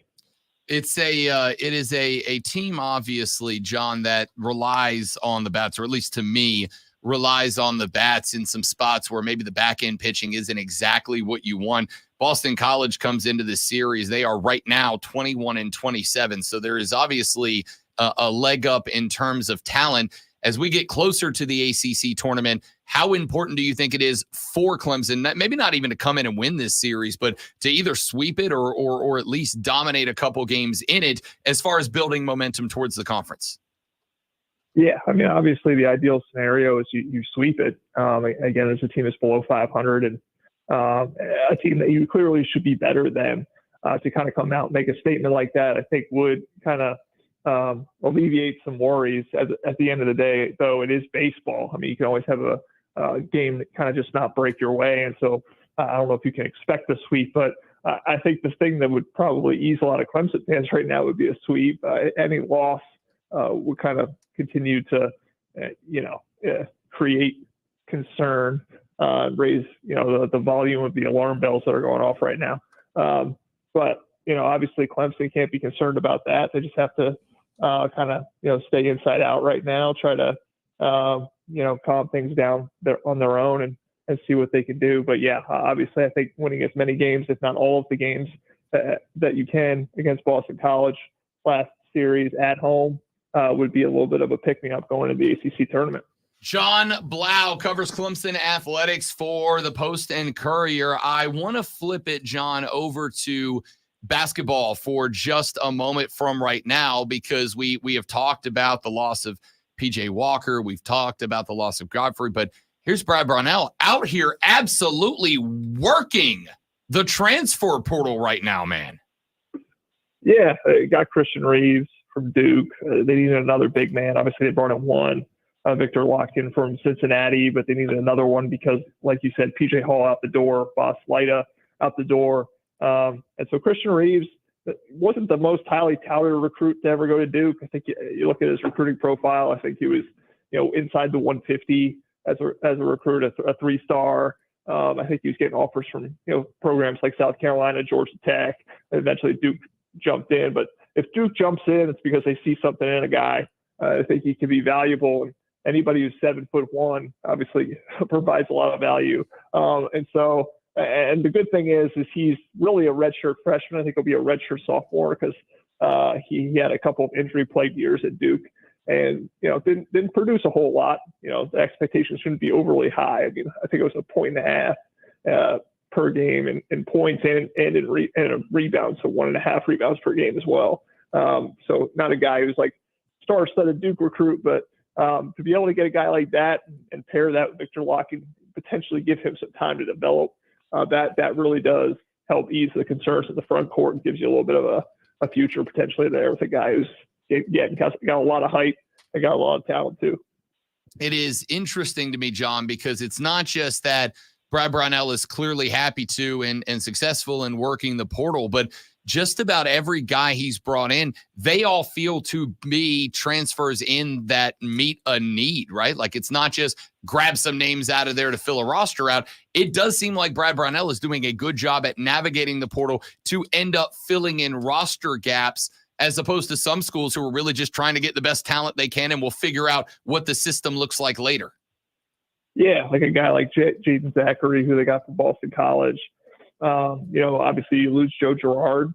You lost a lot of shooting. You're bringing Jaden Zachary. He's a guy who's a 40% shooter from 3, but also a little bit more of a two-way guard. Could play on the defensive end probably a little bit better than Joe Girard could. So you kind of solidify that alongside Chase Hunter, you think's coming back for a 6th season at point guard. And then to bring in again, like we were talking about, Lockton and Reeves, that is a good a couple of 6'10" guys, which they wouldn't have had anybody over 6'8", 6'9" on the roster without bringing these guys in. So, 7-footers aren't exactly growing on trees either. So to be able to get those and solidify that was really important. And I think they got one roster spot left now at this point. And I think I've been seeing news that Illinois State's Miles Foster is visiting Clemson this week. And that's a guy who's 6'7", senior forward, averaged 12.5 points a game last year, 8 rebounds. And that's a guy who can help maybe potentially fill that void that RJ Godfrey left in terms of a power forward guy, swing forward maybe. They can kind of come off the bench and give you a little bit of energy and rebounding. So, yeah, they've been able to pinpoint what they need, get what they need thus far. And, again, only one more spot to fill. So, Brad Brownell's kind of gotten done what he needed to get done. It is kind of in stark contrast to the flip side, which is the football program, who, if I read correctly the other day, John Blau, the only Power 4 team that did not have a transfer portal pickup throughout this window. Obviously, we've got a lot of Clemson fans that are going, oh, Dabo's got to get with the times. There are a lot of Clemson fans who are saying this is about building culture. This is about building our brand. This is about building the community within the football team. Do you have a side that you come out on, or is this just kind of, hey, you got to let Dabo run the football program? They've been very good for a long time. Yeah, I mean, I kind of understand what he's doing in terms of he believes that he's losing backups, and so I don't have a starting spot, an obvious starting spot that I can give to one of these guys, and I would be recruiting over one of my guys to give that spot away. At the same time, I mean, if you keep losing, every fall plus spring, a dozen guys, and you're always bringing in younger guys, and you're not bringing in any older guys via the transfer portal, you're always going to be a little too young potentially, where you're playing against these teams that fill all their gaps with seniors, or make younger guys wait to be able to play, and they still think they can get the recruits and not lose them. It's a really, really hard balance in terms of, like, I think he thinks that it gives him a tremendous advantage in terms of the high school recruiting, to be able to offer those guys opportunities, and those are his guys and they'll grow through the years. It's just timing it up in terms of having enough talent plus experience to be able to win against some of these teams that have, talent plus, a lot of experience, just because they're bringing in all these seniors and juniors and guys who are just more physically mature. So it's an interesting balancing act. I think I understand why he's doing it. Whether it will be successful is to be determined. And, if they're not successful and it's because they're so young every year, I get why people want to see Dabo switch up there. John Blau covers Clemson athletics for the Post and Courier. He joins us every Monday ordinarily at 8:40, kind enough to jump into the 9 o'clock slot for us today, which we very much appreciate. John, thank you, man. We will talk to you next week, bud. Sounds good. Thanks, Rob. You got it. John Blau from the Post and Courier here on the Rob Brown Show and the Fan Upstate. And you heard we talked about it a little bit earlier. Well, I guess a little bit later last week. Clemson, the only, as I read it the other day, the only Power 4 team that did not bring a transfer into the football program. And I've been kind of keeping up with the response on social media from Clemson fans about this, and it seems great one. It kind of seems about 50-50, and I will say a lot of it is, and going back to this, it kind of feels a little split by demo. It feels like the older Clemson, when I say older, I mean my age. I'm not talking about like older. I'm saying older than the teenage kids, the college kids. The older fans that have bought into this concept of Dabo builds a culture on campus that is unlike anywhere else's, they all seem to be on board with, we're going to recruit our guys. And if a guy wants to leave, then he wasn't our guy in the first place. And then there seems to be the slightly younger fan base out there that is all about catching up with the times and not getting left behind. And frankly is concerned about getting left behind. Now I will say this, over the weekend, CBS Sports put out their preseason top 25 of the ACC, and Clemson is the top team in the ACC, according to CBS Sports. In the preseason selection from CBS, they've got Clemson at number 14. they've got Florida State all the way back at number 20 and everybody else in the ACC stacked up after that. So if there is concern about the possibility of Clemson being left behind as other schools are getting better via the portal, and Clemson's the only team that did not bring a guy in, this might be the year that debate comes to a head. This might be the year that discussion picks up some steam. All right. Well, some could say that it's already a problem because Clemson hasn't been able to do what they've been able to do in the last couple of years. And maybe those losses are attributed to players that they could have brought in that would have made those losses wins. Certainly an argument. All right, we'll talk more about that as we get deeper into the week. Let us take a break. When we come back here in just a moment, we'll hot hit some of the stories that we did not get a chance to yet. We will check in on Michael Penix Jr. and the rest of the rookie quarterbacks. We will check in on Major League Baseball because, I've been concerned the Phillies have actually jumped out to a lead on the Atlanta Braves. Turns out there's a reason for that. And it kind of settled my nerves a little. Tell you what it is when we come back on the Rob Brown Show in the Fan Upstate. Nothing like reading a weight loss read in front of a superhuman athlete, Who just pointed out that he lost a bunch of weight. So, I mean. I saw him nod when I said it. He was like, okay. You don't get the 14 abs that Finn Balor has by eating candy. All right, hitting the head, guys.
So for the folks that asked, we had WWE World Heavyweight Champion Damian Priest scheduled for 8:40. We were going to get him from 8:40 to 9 o'clock before he jumped on with one of the brother stations of ours. I got a text from Stephanie. Stephanie's great. Stephanie is the young lady that she is their regional marketing director. This is the first time she sat across from me so I could actually see her reactions. Yeah, she's cool. She's usually like sitting behind me where you can see. Yeah. Stephanie's great. Stephanie, every time they come to town, Stephanie, who do you like? Can we get you hooked up? We want an interview. Obviously, yes. Stephanie told me a handful of days ago. She said, we always like coming on your show because we can tell that you and Zoe are fans, right? Like we can tell that y'all are fans and not just people who are on the air and got told, figure out an interview with this guy. So he was supposed to be in here at 8:40. I got a text at 8:12, 8:10. Hey, we're down in the parking lot if you don't mind coming to grab us. I was like, yeah, for sure. Like, let me finish this segment. Walk down there. They climb out of the SUV they're in. Dude's freaking huge. Yeah. All right. So Trey had asked earlier on the stream, is he really that tall? Oh yeah. Yeah. When we took pictures, actually, I think it was still streaming while we did it. He's like a foot taller than me. Yeah. He's a big son of a gun. I didn't do what I said. I didn't put my head on his shoulder because I saw all those rings and I saw what happened to JD when he got hit with Super Bowl rings. I didn't want that happening to me. So I will let you know that ordinarily when we take these pictures, he'll stand there, I'll stand there, whatever, and we got fixed perspective. This time I made sure to stand directly next to him so that you could see the difference in height. Yeah, he's got me by a good 3 inches. wow, I finally took a good picture. You did. You look like you're next in line to contend for that championship belt, though. Also dope that he put all right. So we found out later, to take you guys behind the scenes for a minute, that when we did have Intercontinental Champion Gunther on the show, he had the championship belt with him. He just didn't take it out of the bag. And wait. I didn't. This is the first time hearing about that. I told that you was this the other day. Did you? Yeah. He brought a backpack just like Damian. Maybe I did that thing that you do for me Just blanked sometimes. out for a second. Yeah, probably. I can't be offended. He came in here. He had a backpack. He just dumped it on the floor behind us. And when he dumped it on the floor behind us, like I didn't put 3 and 3 together. That was probably the Intercontinental Championship belt. And then later on in the day, later in the show, one of our brother station hosts down the hall was like, yo, the belt's heavy, right? And I was like, what do you mean? And he goes, the Intercontinental Championship, it's heavy, right? And I was like, you got to hold it? He's like, yeah, we asked. And I was like, you got to be kidding me. I still, in my entire lifetime, have never held a belt, ever. I've never held, fake or otherwise, or the real thing, like was just, and I didn't realize that he had it either. Yeah. Till he pulled the belt out and so of course, because we are took a picture with a kid from down the hall, because we are the cool station, and he got to hold it. Because we are the cool station. I just want to bring up how jealous you are. I was about to bring it up. I got no problem shaming myself on national radio. Because we are the cool kid station, the second that we were done, the door pops and like half the station comes pouring in, which, yes, obviously, a WWE World Heavyweight Champion's in this room. If it was over there, I'd have done the same thing. Right? Wait. That implies that there's a lot of wrestling fans in this building. It's half the building, all right? So whenever we are done, it's just how it works. Now Stephanie takes a picture of Alonzo and I with whoever's in the building. So as we go to get the picture, Damian reached out and he just pulls the strap out of the bag. And when he holds it up, in my head, I'm like, I get to hold it. Nope, he went right over the shoulder with it. Just right over the shoulder. We take a great picture. Picture turned out great. Great picture with him. And then one of the kids of somebody who works in the building came in because obviously there's a wrestler here. I would do the same thing. And can we grab a picture? He's like, yep. Do you want to hold it? And he lets him. And I'm like, what? No, but then he did what what he should do. He got down in the pick and all that stuff. Awesome. Yeah, it really was. He gets it. And listen, that's what you do, right? It's for the kids. Just because there are some grown men child like us that still enjoy the wrestling, he did right by the kid, which is awesome to see, man. It is. Cool interview, though. Enjoy. You know, I'll tell you this. You get, when you get these guys and gals and they come through, they usually fall into one of like a couple of categories. There's category one, which is like, they're just in character. They're not the actor. They are they are the wrestler. They are the character. Then you get to that they kind of hybrid back and forth. They'll be the character a little bit of the time. They'll be the actor a little bit of the time. You ask them actor questions, they answer as actors. You ask some wrestling questions, they answer as wrestlers. And then 3, which I think was Damian. I'm just a dude. Like, I happen to have a great job that puts me on TV, but I'm just a guy. Because when Zoe asked him about his jewelry or the candy, or when we asked him about kicking our truth out, he kind of laughed about it, and he actually gave us the fun answer. It's more so the question that you went to right away, one that I didn't think, without saying the nickname, the fact that you brought up the nickname, I'm just like, I cannot believe you did that. For the record, that was actually not the nickname I was referring to. Okay, but that's the nickname that everyone's thinking of when you said I threw that. it out there because I wanted to see if he would acknowledge it. I was very curious. But he did an interview not terribly long ago with somebody. I found it on YouTube last night when I was prepping for said interview. He did an interview with a guy where he said that the guy asked him and Finn Balor, like, what's the most unique compliment you've ever gotten from a fan? And Finn said, we get weird ones all the time. Finn said that the one I get all the time is, you look bigger on TV. And he's like, it's a No, he doesn't. but it's a dig. He doesn't look that big. But anyway. Damian said that there is a subsect of fans that refer to him as baby girl.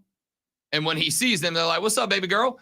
And he said that Rhea, it's all she ever calls him anymore. And she laughs about it constantly. Every time somebody tweets about it and calls him baby girl, Rhea sends it to him. Didn't know about that, by the way. Exactly. Did not know about that. So I probably thought what a lot of other people thought. Bisexual Undertaker. Yes. Yeah. And so we were just kind of having fun with it. And I wanted to see, because he did get asked about that. And he's like, I don't know what that means. I don't know why they're calling me that. He's like, I get why they call me a new age Undertaker because of the whole death and skulls gimmick or whatever. He goes, but I don't know why they call me that. So when I heard that there was the second name, which is baby girl for some reason, and that Rhea loses her mind over it, I was like, I'm going to kick this down onto his end of the field and just see what he does with it. Well done. Yeah. Well done. Just see He's still in the building. He could still come over and introduce himself with his jewelry. Kicked open. That dude is big. No, those rings were and this is I've learned a new thing that will help me from now on. If I get nervous for an interview, I couldn't see his face because my screens are in the way. So I'm basically looking at the screen like what we do when we do a StreamYard interview. But all I could see was him doing the thing with your fingers, where you can make, where you're, if you had a coin, you can make it dance on your knuckles, that thing. And I kept seeing those rings. I was like, whoa. And then he had a wrist thing that was, they look wicked. Yeah, the only difference between him in person and him on TV is pleather. That's pretty much it. But no, stellar dude, man. It was awesome. Probably the most laid back interview we've had so far. And so that's kind of where I was going before, is because when we've had other wrestlers in, regardless of whether they're in kayfabe or they're just the actor and doing an actor interview, it's the same as if you interview Tom Cruise for a movie, right? Like, you're interviewing Tom Cruise, the actor, about Tom Cruise, the character. And usually that, I would say more often than not, that's what we get, especially with the WWE guys. He was, of all of the interviews that I mean, I'll say I have done dating back to my old shows, but certainly that Lonzo and I have done, that dude sat in that chair, he leaned back in that chair, and he was just totally chill the whole time. It was great. And I also am so glad he wasn't using the chair you're sitting in. Why? Because if he leaned back, yeah, it would have. Yeah, but I got it now. yeah, I would have been concerned. Dude, he was great. Phenomenal. Appreciate Stephanie. Appreciate WWE and appreciate Damian Priest for coming by and spending a little while with us, man. That was awesome. I also, listen, I have been bagged on before because I've hit the age where I garden and I've hit the age where I bake and I've hit the age where I do that kind of stuff. And it's like, oh, Rob, you don't got it no more. The fact that the WWE World Heavyweight Champion's favorite thing is baking baked goods, bro, I'm still cool. I still got it. I'm still him. Still got it. Is that what you're doing? Yep. With that? Yeah. Yep. Okay. All right. In case anybody wants to judge me for my baking ability, just know you're also making a run at the WWE World Heavyweight Champion. Yeah, That's all I'm saying. baking probably not a good idea for you right now. So I mean, but still, I mean, you know, when you were talking about cinnamon rolls, I smelled them, and you know, I was like, well, I could go for some cinnamon rolls right now. And Rob's talking about food he can't eat right now. Yep, it's killing me and my dreams. All right, thanks to Damian Priest, thanks to Stephanie, thanks to WWE. But think you could look like that at your wedding. No, I can't. That wedding's in like 130 days. I absolutely cannot. I can just look slightly closer to that. I think is my best hope at this point. All right, let's take a break. When we come back, long segment coming up. So we will take a look at a bunch of different stories. I will tell you why it is that Philly, because I found it last night, has pulled ahead of the Atlanta Braves in the NL East. And I, just for Lonzo, have a graph. Graph. No. Graph. Is there a difference between a graph and a chart? It's a chart. Oh, it's a chart. It's definitely a chart. So we'll check in on that coming up in just a return little while. of the chart, please. No. EA Sports has unveiled, or at least had leaked, their covers for college football 25. We'll talk about that for a little while. And Brad Keselowski gets the dub at Darlington. We'll get into NASCAR for just a minute. All coming up on the Rob Brown Show in the Fan Upstate.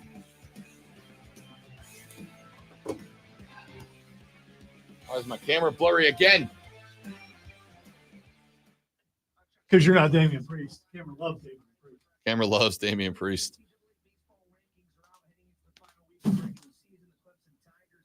All right, guys, give me 45 seconds. Be right back.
We're back, dudes and dudettes. If you're posting that, if you haven't posted yet, could you cut my feet off? I guess it's okay to leave it there, you know. Can you cut I my contemplated feet off? whether I should wear shoes or not, and you know what? Screw it. It's radio. Never mind. They're just really pale.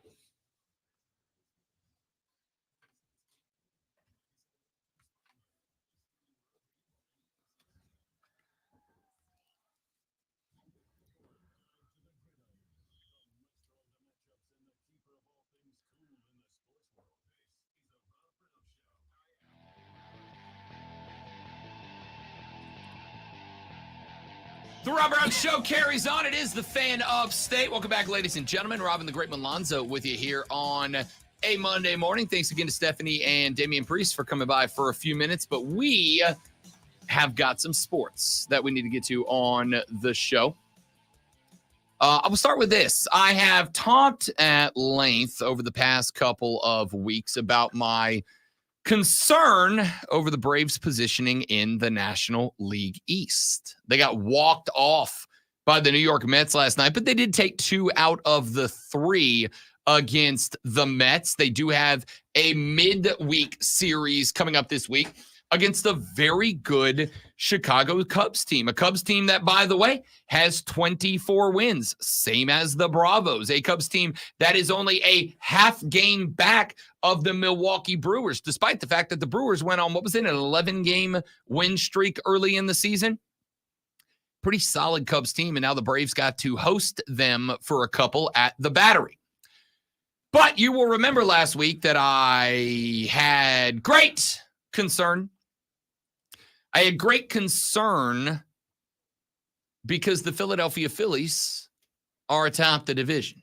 I have great concern because the Philadelphia Phillies were atop the division and playing some of the best baseball in the regular season that I have seen a Phillies team play in like a very long time. And it was a little concerning, if we're being honest. I'm like, uh-oh. The Braves' bats are kind of asleep. They're 5-5 in the last 10. Had a little struggle getting swept by the LA Dodgers. I got real concerned about that to the point that last week I, for the first time this season, pushed the panic button on the Atlanta Braves. I said, uh-oh. Philly is good. Atlanta is struggling, and the bats aren't waking up. We are now 37 games deep in the season. You got to have them in a routine by now, right? Then last night, after the Braves got walked off by Brendan Nimmo and the New York Mets, the Nets, that's a different team. They get walked off by the Nets, they got real problems. Walked off by the Mets in the bottom of the ninth, the 2-run shot to give the Mets the win. I also saw that the Phillies got walked off, and I'm like, I need to go check something here. So I did. I went and I looked at the records, at the strength of schedule of the games played so far by Atlanta and by Philadelphia. There are 30 teams in Major League Baseball, ladies and gentlemen, and ranked 30th in opposition strength of schedule is the Philadelphia Phillies. They have played a strength of schedule that checks out at .452. That is by a significant margin the easiest schedule in baseball thus far. The opposing win percentage is at 45.2%. To put that in perspective, the Astros have played the most difficult schedule in baseball so far with a win-loss record of 52.4%. The Atlanta Braves fall just slightly below the middle with a win percentage opponent strength of schedule of 4.92. Now, that is not a dramatically significant difference from 45.2 to 49.2. But in baseball, with a sample size that is 30 teams times 37 games, let's say 40 so far, I am really not good at math. That's why, as I've said many times on this show, all my jobs are words jobs. All my jobs are mic jobs. I don't do any jobs that require pen, pencil, or eraser because I am, again, certifiably an idiot. So I like to say things, not math things. But when you were talking about 30 teams and 40 games-ish, it's going to be really hard for me to not pull that. I want you to know what you just said. What, where I said I'm certified an idiot? Yeah, I say that every day. You don't need the clip. Just be like, Rob, say the thing, and I'll say it. The clip was concise. There was pauses on either end. No editing necessary. And you know what? I'm tempted. How about? Again, I call myself an idiot on the reg. No, I won't do it because I idiot's a curse word to me. You just said it. You just cussed on the radio. Yeah. I'm telling Miss Lisa. All right. I should have said it's akin to. It's hurting. It's biting. I guess it's okay to do it to yourself, but I wouldn't do that to you, so I won't pull it. Yeah, I saw. I guess I missed one, and I missed an alarm. You people are not funny. Joey B, specifically you. You're not funny. Okay. Why are people making fun of the way I talk? Why are you coming at him for it? That's your guy, man. He would never. That is my guy. Which is why him kicking the legs out from under me is shocking. It's really not. That's what dudes do. See, I'm having a problem because all my stuff keeps moving around, and I know I have a theory as to why my stuff is moving around. All your stuff is I can't find it. I don't know. Two people using this computer, and I think it's affecting it's broke it. My theory is I'm going to have to talk to engineering and sound the. Oh man, I had it perfect, and I just didn't have it up. There we go, Joe. Just for you.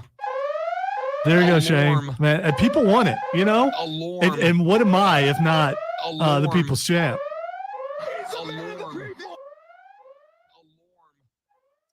Well, that was fun. Super duper fun, guys. Stop. Alarm. I thought I didn't realize it was my bad. I'm not going to play with it anymore. Yeah, stop it.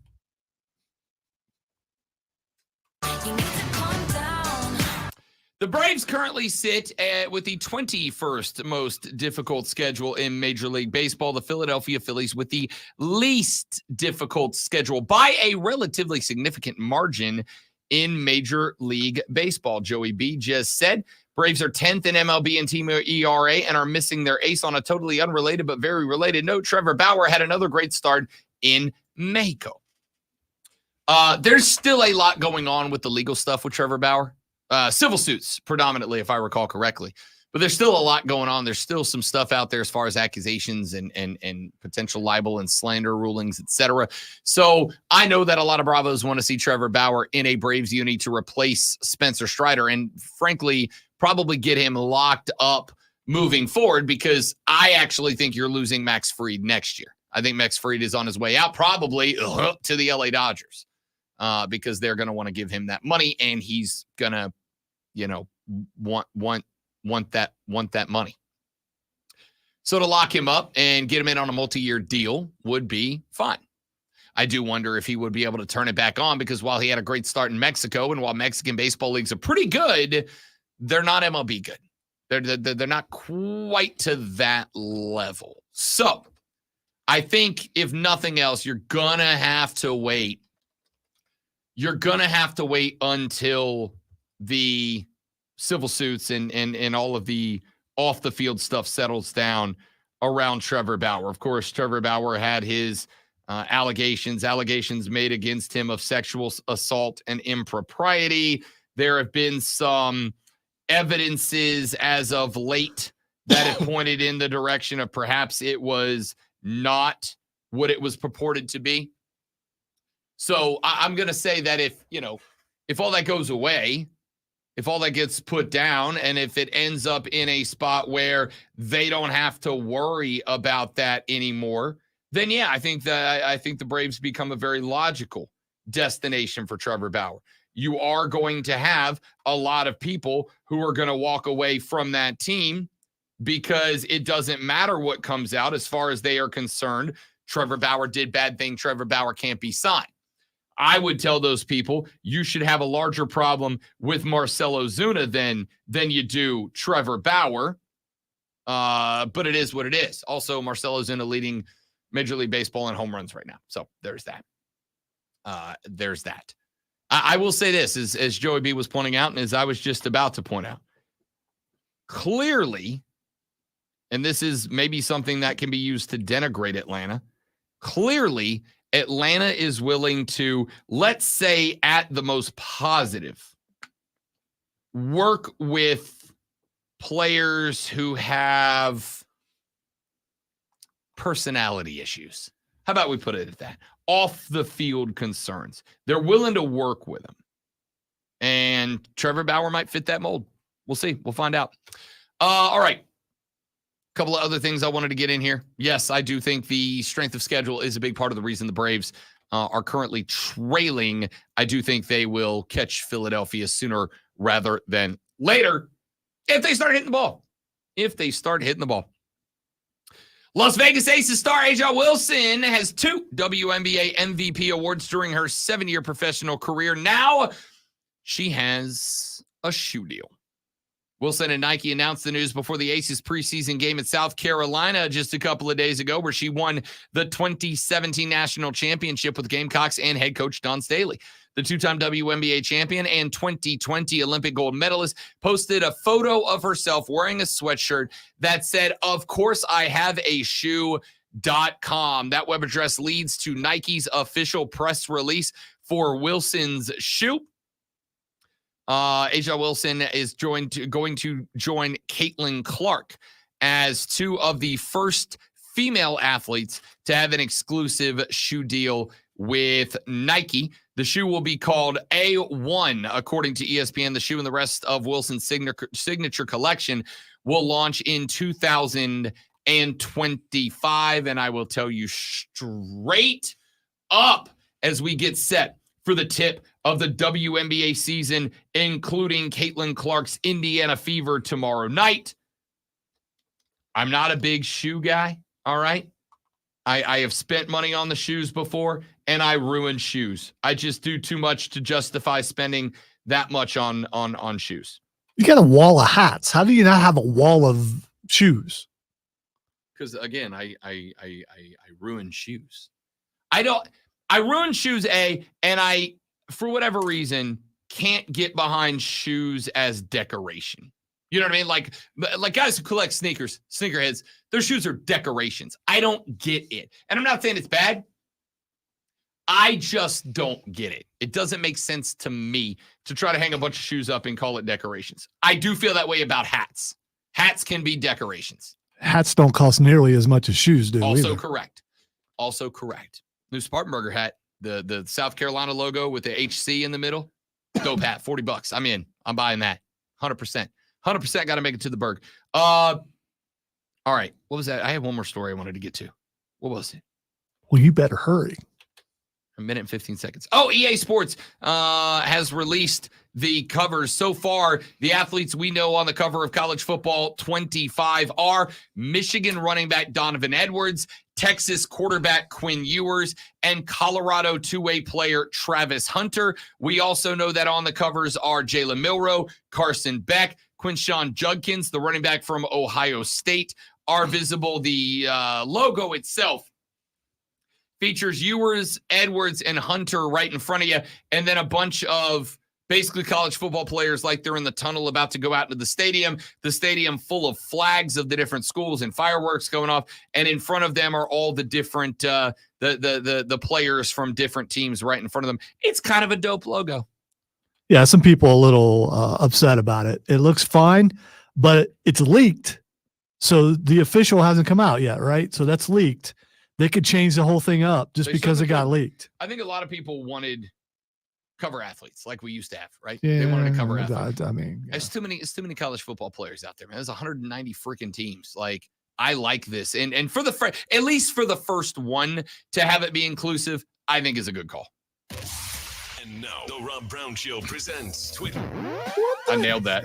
You did. And it's called Welcome Back Everybody, not just particular players. So, because everybody's back. All right. The first thing that's Xing is Steve Buscemi.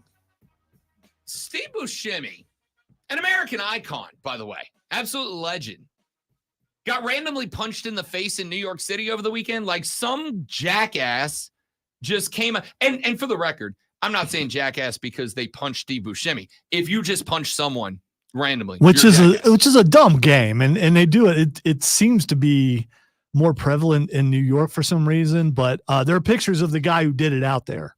I will say, I do think this is one of those like things that young people do, but it's not nearly as prevalent as it's made out to be. But obviously it is actually happening. Either way, the audacity to go after American treasure Steve Buscemi. I won't stand for it. But I'm anti-capital punishment, but this guy deserves pretty close. Same thing happened to Rick Moranis, remember, a few did. years ago. So it's and Rick Moranis was like way retired at that point. Yeah. So Buscemi's got a little crazy in him, and I from what I saw, he supposedly fought back after he got punched. Phil Blundetto, baby, you don't mess with the mafia. He was in Sopranos. He's been in a lot of things. I just remember his crazy from Armageddon. That's the kind of crazy you don't want to mess with.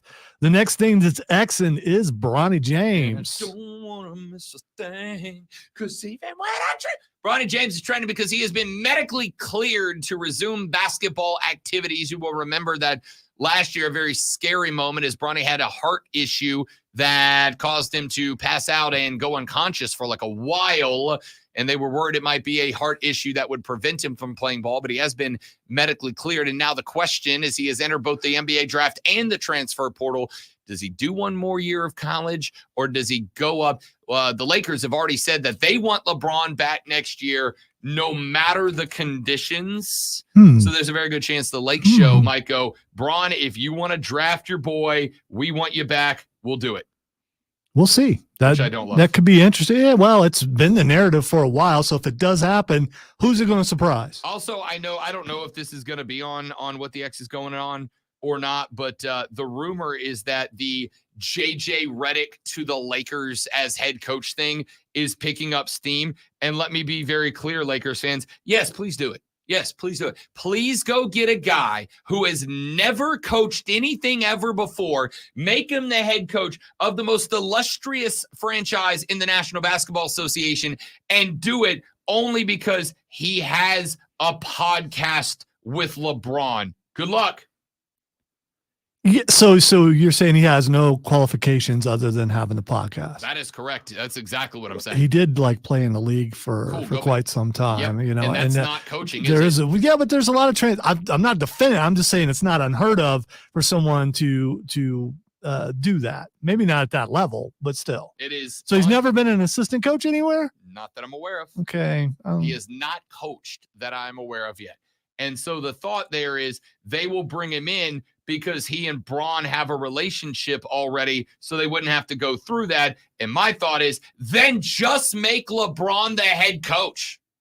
Just make him a player coach. How many times? Don't be that guy. How many times have we heard that? Well, LeBron's actually running the team. I mean, if he is, he's not doing that good of a job. If JJ Redick gets hired by the Lakers, I will be fully on board with that theory.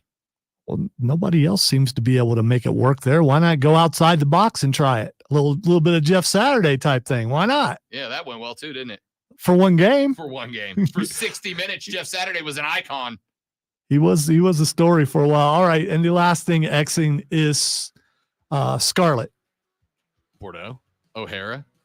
WWE. Bordeaux. Is she going to be there tonight? I don't know. If she is, she'll be celebrating her birthday in Greenville. Happy birthday, Scarlett. She is, according to the internet, 33. I'll buy you a drink after the show, Scarlett. Yeah, I don't, dude. I'll buy you a drink after the show. Dude, you know who her husband is. You probably, you just. Yeah, they're in town. I should probably shut the hell up. Yeah. That was a joke. I'm Yeah. just kidding. Yeah. I'm happily engaged to the perfect woman. Scarlett, don't even come to the show. I don't even want to look at you. You make me sick. Not really. Not really. Yeah. See you tomorrow. I'll be tired. I don't care. See you at Raw tonight. If not, 6 to 10 a.m. tomorrow morning on the Rob Brown Show in the Fan Upstate later. Yeah!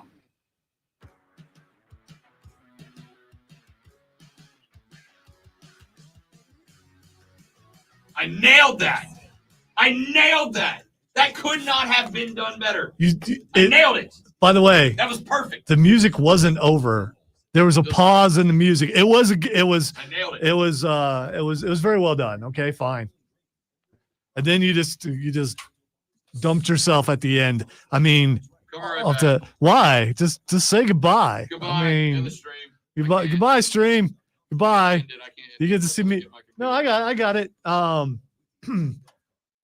Shout out to Damian Priest. That was an amazing interview and good show. Thanks for all the participation, guys. Rob is back in. So now